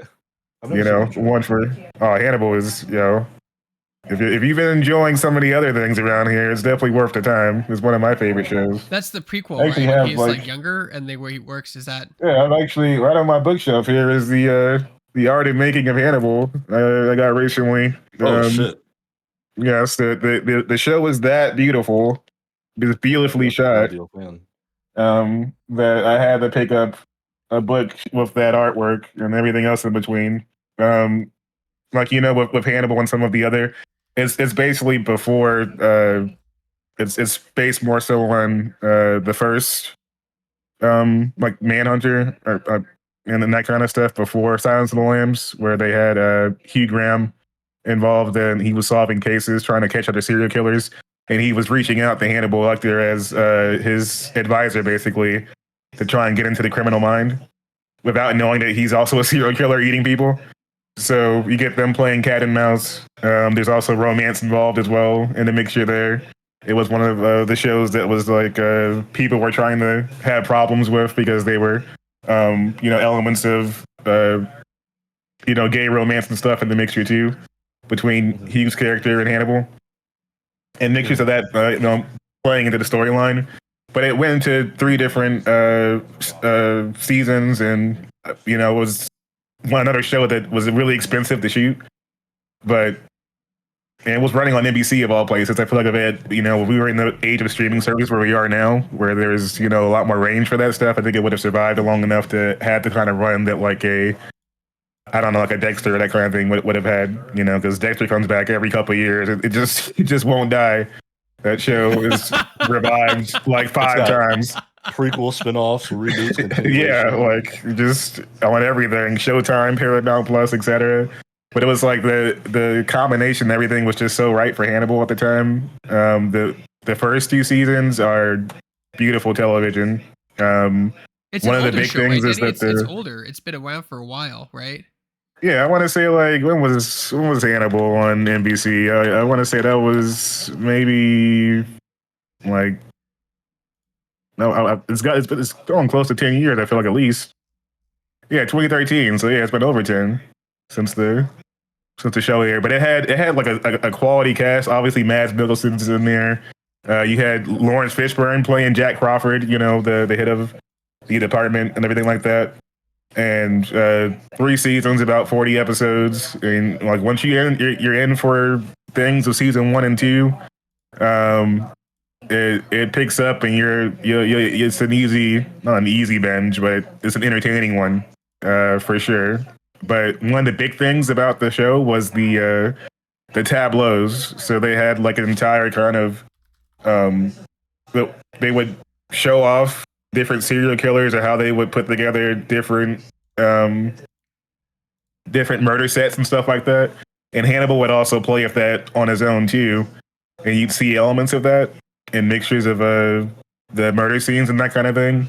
And they would also be both terrifying and beautiful at the same time.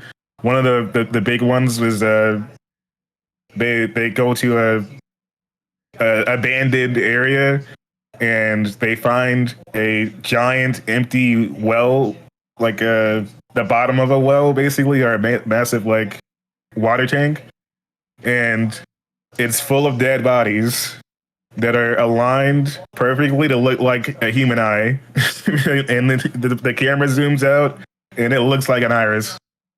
It's both amazing to see on screen, but also like hard. It's something I never saw before. It was like, wow, this is actually airing on NBC, like on channel, Right. on just regular TV. This is HBO. So they were playing that thin line constantly with like not, being TV safe and being able to pull off what they wanted to with the show and nailing it. So highly recommend checking it out.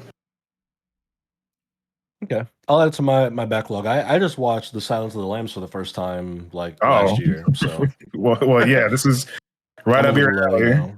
Bit of a late. A lot of comer people to see that. they see like they see Silence of the Lambs and they see the relationship with Clarice and stuff like that. This is before with the first book that was made and detective and everything else involving there before he met up with her. So Before he got you get a caught. Is lot it of that before he got storyline. caught, right? Before they realized he was. Yeah, because like that's the entire longer play was that like he's advising the FBI the entire time, and he's like on the side, having dinner and like, you want to come on over, and they show him, they have these elaborate cooking scenes of him making these like really delicious meals, and it's like, oh yeah, this is somebody's heart, it's fine, some lungs. I'm going to tell you that it's steak, or this is some delicious lamb you got here, but it's actually a kidney.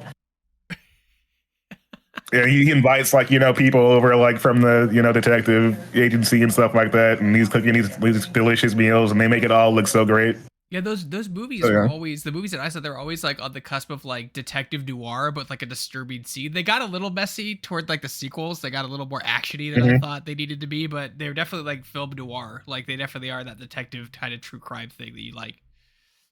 Yeah, there's a mixture of that, and then like there's both like having Lawrence Fishburne also like involved as like the head of the FBI department and stuff like that. Like he's like making sure they stay on point with some of the detective side, but like the balance is there, and the creepy like serial killer side is also like well done. You got like folks, deciding they want to make human mushrooms and planting them in different farmland, all kind of weird stuff happening. It gave me kind of like mixtures of like the true crime elements and then stuff like X-Files to a certain extent, because you don't know what you're going to get every episode for the like the killer of the week type of deal. Oh, that's cool. I love that. People think that's a trope genre. I love that killer of the week stuff. I think it's great. Fun. TV was built and stuff like that. Yeah, and shout outs to X-Files too. Apparently, I did read about Gillian Anderson giving the thumbs up to Jordan Peele potentially bringing it back. She said today to give her a call. The truth is out there, Denny. Yes, plenty of truth. Yeah. Excellent, amazing. I'm trying to think what I've been getting into. I rewatched the Hangover movies with my friends this past weekend. That was fun, seeing how those hold up a decade later, or more than a decade at this point. Which was a good time. I liked those. Going back to them. I'm still keeping up with The Studio, which is still good on Apple TV. I heard there was some. I've been seeing some like clips about some AI or something going on there. The new episode came out yesterday, and it's them talking about their Kool-Aid movie again. So the new episode's called Casting, and essentially they're trying to cast their Kool-Aid movie, but they're trying to make a cast that won't be like offensive or like get them like canceled or whatever. So they cast the movie, and then they're like, "Oh wait, is it racist if we have Ice Cube play the Kool-Aid man because he's black?" Got it. So then they're like, "What? No, like, no, it's not." Blah blah. So then like go ask like actors and like Laurel Howery. They go like ask like, "Oh, you think this is racist?" Blah blah blah. He's like, "No, no, no. Like, it's fine. Is it's like better. It's like it's good people, black people in it." So then they cast it. Then the whole movie cast is black, and they're like, "Wait, it's kind of bad that the entire cast of the Kool-Aid movie is black people." And they go around, they're like throwing different actors in there, and they go like meet with Ice Cube. But then yeah, there's a thing where I forget what it is about the movie that they say is like AI in that they're like, oh yeah, we're using AI for I think it's like animation because the movie's supposed to be like a hybrid of live action animation. And it's like a throwaway line where he's like, yeah, we'll use like some like AI stuff for animation. But then they're at like a Comic Con and like somebody finds out and like confronts them about it and they get like booed off stage and whatnot. It's funny. It's good. I saw that scene in my shorts feed where the exec's like, we got the rights to Kool-Aid. And he's like, Kool-Aid, the oh yeah, break the door down guy. He's like, yeah. I was like, I have to see this show because it sounds really. It's really funny because they have Bryan Cranston plays that executive that's like make the Kool-Aid movie. Then they're trying to find directors and they go to like Martin Scorsese. They go meet with him and convince him to do the Kool-Aid movie. It's funny. It's really funny. A lot of actors or a lot of filmmakers like directors, actors, writers playing themselves in it, which is funny. There's a Ron Howard episode where they're talking to him. The guy who made Smile, those horror movies. Parker Finn is in the previous episode where they talk to him, and a lot of them are playing like exaggerated like versions of themselves. It's very funny. A lot of people like they're making fun of themselves, which I enjoy. It's a good show. I like it. Yeah, I love having a good laugh in the mix. I've been catching up on Abbott Elementary since that season wrapped up. I have to catch up with that. It came out again. Yeah, I love that show. That's great. Yeah, it's been consistently on point. So it's been a fun watch. It's Always Sunny crossover coming up. Yeah, which that'll be funny. I've also been watching The Rehearsal. Season 2 came out, or the first 2 episodes of season 2 are out. This is the craziest show on television, bar none. Like, without a shadow of a doubt, it's the craziest show on TV. There's nothing close to it. It is such a ridiculous piece of entertainment that I struggle to even like classify as entertainment. The first season, I think, is like firmly comedy. It's like very absurd, weird, offbeat comedy. But this season has taken a turn into something so strange that I don't even know if I can call it comedy. Because the moments you laugh at, it's like the awkward, nervous laugh that you do when somebody says something strange and you don't know how to respond to it. It's like that, but in TV form. But at the same time, it's still very interesting. I think Nathan Fielder, as a creative person, as an artist, he's one of those people that like we need to just like study his brain and like put it in a machine and just see how it works. Because he has something that like does not have a name. Whatever condition like can like makes his brain move in weird ways has not been named or identified by scientists. And the stuff he does in that show, I'm like, I didn't know you could do this on TV. And it's not even because it's like graphic or anything, but just like you might have seen it went viral, the newest episode where he like calls out Paramount Plus for like removing an episode of his show Nathan For You that came out like a decade ago. And it's like the whole episode just spirals into this like diatribe against This is on Max, by the way. And it's just this diatribe against Paramount and Paramount Plus. And I'll say this one thing because this went viral. This is a scene where he essentially compares Paramount Plus to Nazi Germany for removing the episode of his show. And he shows soldiers marching and giving commands with Paramount patches on their sleeves. And he shows a map of Western Europe.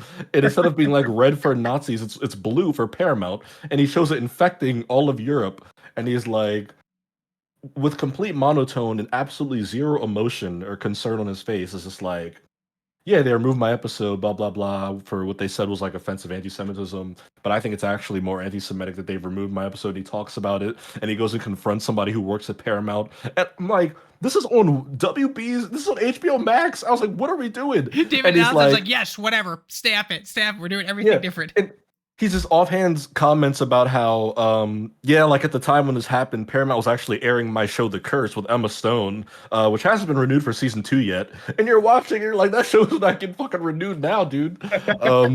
So it's so bizarre. He's like, the season he's been tackling like the aviation disasters and whatnot, and like how to improve them. He talks to like a congressman in the first. It's bizarre, dude. It's such a crazy TV show. New episodes on Sundays. Been watching that. The Last of Us. Keeping tabs on, which they're in season 2 now, which means they're adapting The Last of Us 2, And you know what happens in that game? Shit's getting real on this TV show, y'all. Was the Um, second one so far like that one for episode one? too Because was rough. was the first season was so like there was some stuff that was added in, but all the main beats were kind of one for one, so I kind of knew where it was going, so we fell off of it. Is the second season the same way too? With the it's still following the show. Yeah, Okay, so it's pretty they've much changed one some to things one. up. They've changed some stuff up. There's been like they've like flipped around like characters being certain places and stuff. But like, yeah, I mean, it's the story of The Last of Us. They've not changed that story. It's good though. It's been an interesting new angle. I was never a person who like when stuff came out. Just as a gamer, you know, it's just interesting now to like watch these adaptations and be the person in the room who like I know what happens here. I know how this story ends. Like to have all the details, you know. So watching The Last of Us 2 and seeing people's reactions to it, this is interesting because I'm like, okay, I was there in June 2020 in my office in the dark, like open mouth, just shock, looking at my TV screen for 30 hours playing that game over a weekend. So now 5 years later to watch it, and now I'm just kind of like sitting back, like, that's how they're doing that. Okay. So that's how this scene is going to play out in this adaptation. This has been interesting to watch. I think Yeah, the Caitlin Dever's performances been are good. definitely heavy. Like They are. It's still heavy. Like I mean, Yeah. you got such good actors. You got Pedro and stuff out there, So good. and just like folks seeing that scene and everything else involved with it, and knowing Caitlin Dever's you acting's know, been good. yeah, She's like I good. was, folks were trying to give her, all that slack or whatever for not being a bodybuilder or whatever. That's But all it's right.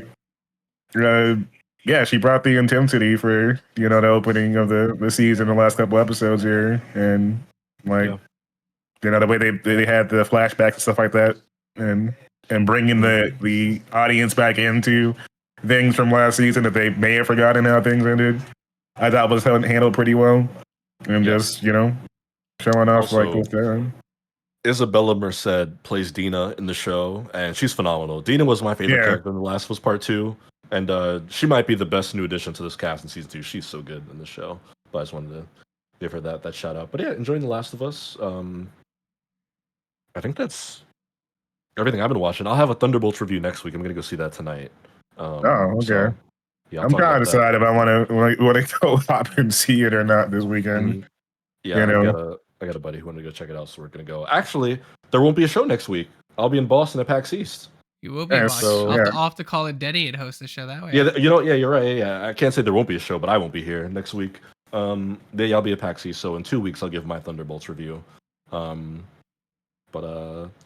Did that any sounds of you good. gentlemen have anything else you Well, wanted to talk we about? saw for- Yellow Jackets for the first time. talk about Yellow Jackets. Yeah, we've got some time here before we got to close out for earnings. But yeah, talk about Yellow It sucked Jackets. us in pretty heavily. The first 3 episodes, like we could. It's like, a good first pilot. 4 and episode, intro we're to like, wow, that show. pilot's amazing. This is good. Like they're setting up all these mysteries, and we really enjoyed it. And then episodes 5, 6, 7, and 8 drag as all hell. They just drag. And then Yeah. at the time we were watching the 8th episode, we're like, wait a minute, is this like multiple seasons? Because like they set up all these things and they gave us like no breadcrumbs. So we're like, are they gonna do this? Like we're like, I mean, then we Google, we're like, oh, it's 3 seasons. So like they're setting Yeah. up things in the next season that aren't gonna be answered this season. So that was a bit of a letdown because we were like waiting to find out who killed Travis and who killed this thing and all these mysteries that were happening that they were introducing, but not giving us like anything, like nothing. For multiple episodes, like no breadcrumbs, no nothing, and it was going where we thought it was going, but it took a lot longer to get there than I thought was going to. So I think it drags during the middle. We'll watch season 2, but apparently people some people that we've read an article say it drags. Donovan, you even said it's a little weird. Yeah, so there are 3 seasons out now. Season 3 just ended in April. I've seen the first 2 seasons. I thought season 1 was a lot of fun. I really enjoyed Yellow Jacket season 1. You're right. It sets up a great premise, right, for a story, a show. Obviously, for anyone who doesn't know, it's a team of soccer players for like a high school soccer team. Gets into a plane crash. Their plane crashes in the middle of the woods in like the Canadian mountains, far from civilization, and they essentially just have to survive. And what the show does is in the beginning, it shows you like a flash forward where you see like that they've turned to like tribalistic cannibal shit because they were out there for like a year and a half or something like that. And then you go back to like, oh, here's the crash, and you go to like that that 1.0 of here's what happened when they actually got there, and the show kind of teases you that you'll get to see that like that tribalism, that like evilness, you know, come out of Variation. them. Yeah. Yeah, and but then what the show does, which is such a sin, is it's a slow ass build to get there. Yeah. And a lot of it is just like teen drama and angst and stuff. And you get these glimpses of like those girls eating people, and you're like, holy shit, this show's gonna be crazy. But then like a lot of it's just not that. And then I think the biggest sin of Yellow Jackets is that it does the dual storyline where half of it takes place in the 90s when this all happened, and then the other half is set in modern day in the 2020s where all these girls are now like adult women and they have to deal with like the fallout of what happened out there, which is fine, but the sin is that one of those storylines is infinitely more interesting than the other one. So Yeah. half the show when you're in modern times and it's like marriage drama and weird conspiracies and shit and like local politicians, you're like, what?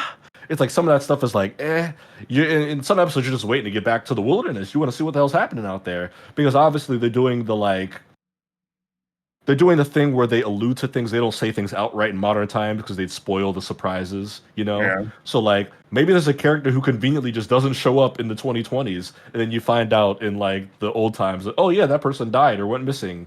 So, a lot of times we'll just wait to get back to it, yeah. Season 2, Greg, is worse than Season 1. It has some good moments. There's some payoff in Season 2. There's some Season 2 you're like, oh, shit, this was the stuff I was waiting to see. But a lot of it is still, like, tap dancing around. You get Elijah Wood. He's good. It's one of those feels like a show can elaborate on that thing, but there's sometimes where like you didn't need 9 1-hour episodes. You could have told this in 4. You know what I mean? Like I feel like that's the problem with the first season. It's just there's a lot of like filler. It also suffered from like a massive like the actual like production, and like it felt like it took forever between seasons as well, and the drop off was real because people lost interest. They're like, oh yeah, this show does exist. Okay. Yeah, it's just. I agree. There's 2 drawn out. Yellow Jackets could have been 1 season. Look, I think it's maybe just, 2. it does like Cardinal said too. Where like, is this a show grounded in reality, or are you introducing supernatural elements? Like, you can't really like the genre swap if it goes that way. I understand there's a psychological aspect, like a mental aspect, which would be really interesting to explore. But it hints that like there's actual something supernatural happening, and I'm like, I don't like. You have to introduce me to a world where this thing could exist, and like you haven't sold me on anything that tells me this could exist. And if they lean too heavily into that as it actually means supernatural, then I'm gonna check out because I thought it was gonna be a psychological thing, you know. But they keep alluding that gets at an actual supernatural occurrence, and I'm like, no, you haven't introduced anything else to tell me that this world has supernatural in it at all. You know, like it's. That's just a show that had a really amazing pilot episode, got greenlit, and then they weren't sure how long they were going to go until they actually got past season 1. In comparison to one that would have got pitched as 3 seasons or 2 seasons and had a beginning and end already wrapped up. It definitely feels like it's being made up as it goes, which I know is the nature of TV. You have to be like that, but the opening of that show makes the ending so clear. It seems like there's such a clear vision from those first couple episodes. Like they give you, like they're like, here's the end game of this show, but it's like very clearly they're like, let's find our way here, guys. Let's go on this journey together. Us, the writers, and you. Let's figure out what happens next. Yeah, I mean the supernatural thing. I guess it comes down to preference, right? I mean, a lot of people like the supernatural stuff. I know that was a big thing with Lost, right? A lot of people liked when they got weird and wacky and crazy. And a lot of people liked it more when it was just straight survival thriller. So it comes down to your preference. I'm not going to spoil season 2 or even 3, which I haven't watched yet. But I feel like it also comes down to like where the show is being hosted at, the same kind of Dexter syndrome. Showtime does that a whole lot. Yeah, I forgot the Showtime production. I feel like if this had been like an AMC or an HBO or something, I would have had a different result. Max would have whipped this shit into shape. Max would have whipped. Yeah, like this would have been a whole different situation because think about how massive Breaking Bad was, and the creator was like, no, we're not doing more than what was planned. You're not going to be able to pay me to make more of this happen. It's got a thorough storyline. That's it. Whereas, Showtime's like, oh, we can put you on Paramount Plus right now. Let's go ahead and take 3 years between seasons. That's fine. Paramount Plus, you're greenlit. Yeah, let's do this. How many episodes you need? 50? That sounds great. Yeah, it comes from that era of TV. Yellow Jackets was like a show that would have come out in 2010, would have had like 6 seasons that were all like 20 episodes long. Yeah, the It would have had CW syndrome. Yeah, CW. It would have had like a cult following, and it would have been like good for 2 seasons, and then like terrible for like 4 or 5, and then it just like it feels like one of those shows that would have gone forever. But you that's not how the streaming era works. You just don't do that in streaming. That's just not how shows go. So I don't know. There was that show. What was that show on the CW where like they lived in space because the All of Earth them. was destroyed, and they had to send really good looking teenagers down to see if the Earth was inhabitable. Do you remember that show? I don't Is know it- this one. No. They were promoted at Comic-Con like a decade ago, like over 10 years ago, and like it was a post-apocalyptic CW show, and it had the same fucking problem. It was just like the whole point of the show was all these good-looking teenagers that were criminals would go down to Earth, and they would see if it's still radioactive. Picture what you're talking about, but I can't not remember what it's called. Yeah. And so Yes, like, I'm like, oh, this sounds like an interesting concept. The problem is that like once they found out it's habitable and there's no radiation, what the fuck is everyone still in space for? Like that was the whole point, and they just drags and drags and drags and drags, and I was like, I'm done. Like, I was Well, don't just get me like, I can't started do on this anymore. CW logic. I Because don't want to see good-looking tweens and guys like in their in their early 20s with perfect hair and makeup. Every episode of Post-Apocalypse doesn't make any sense to me. I'm out. Like it has that CW. The CW does that shit all the time. Ugh. Yeah, it's it's a thing. It's a thing. The genre. I think Yeah. it's worth checking out season 2 of Yellow Jackets, seeing how you feel about it. Okay. But it's one of those shows where it's like, you watch it and you're like, okay, the first season of the show might have been the best season, or even like you said, not even maybe just the first 4 episodes might have been the best episodes of the show. But I don't know. I have to see 3. I don't know if people were as negative on 3 as they were 2. I'll check that out at some Yeah, I point mean, and that's see. fair. I haven't seen Yeah. 3 yet either. So maybe I want to bounce mention, back.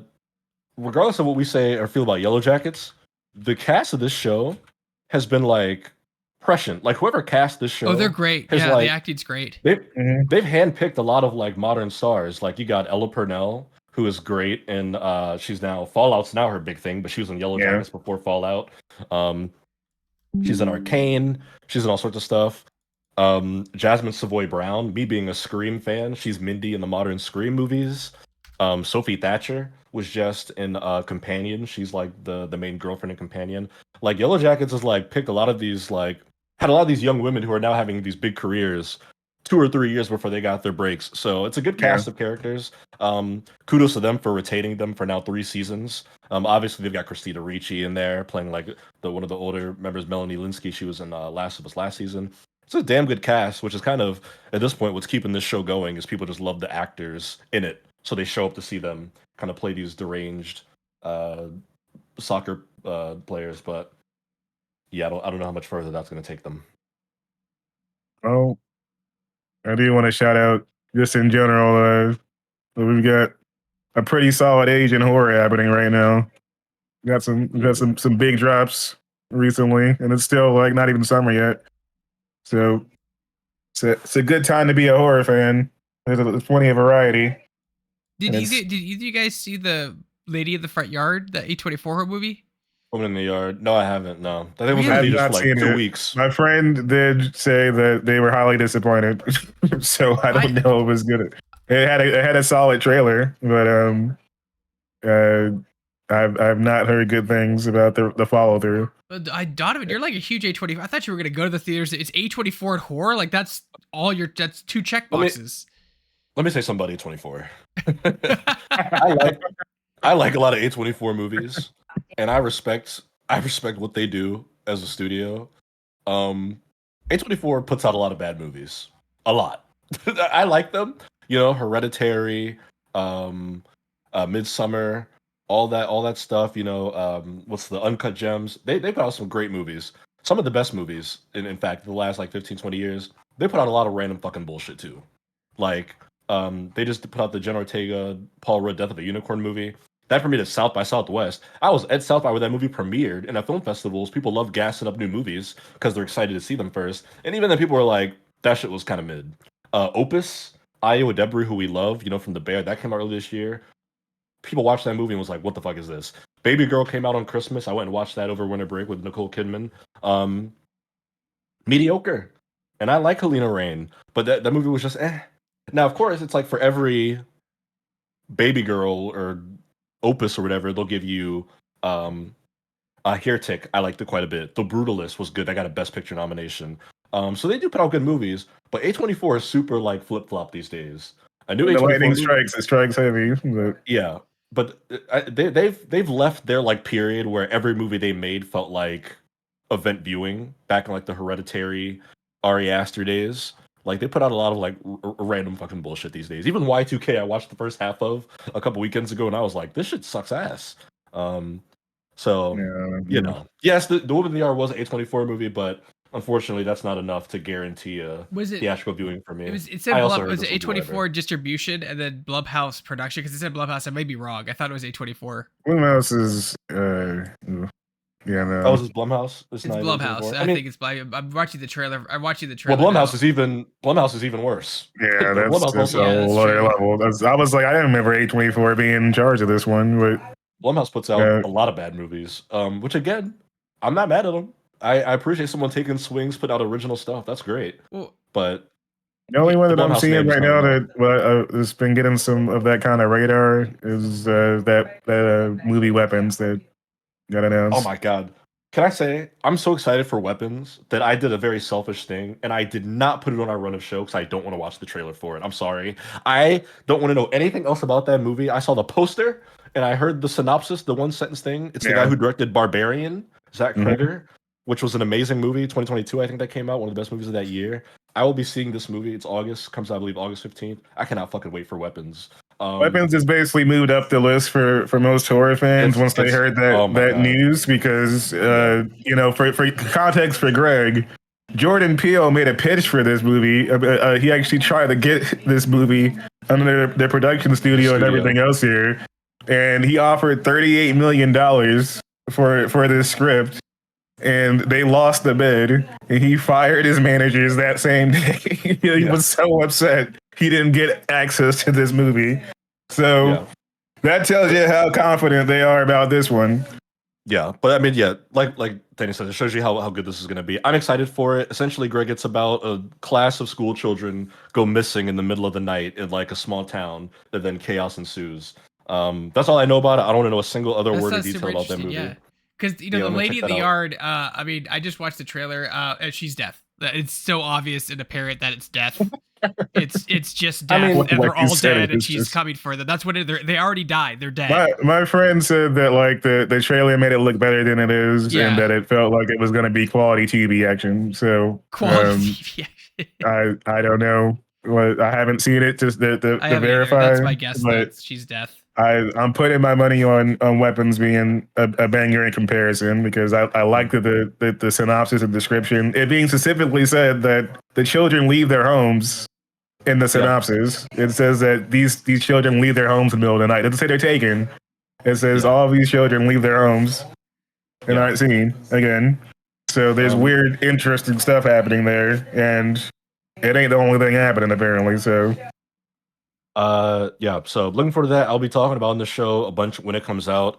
We are gonna abruptly end here because it is 4 o'clock in Eastern, which means it's earnings time, baby. So stick around for some earnings calls. But I'm gonna go write about some financial stuff. So check out shacknews.com. Thank you, Greg. Thank you, Denny.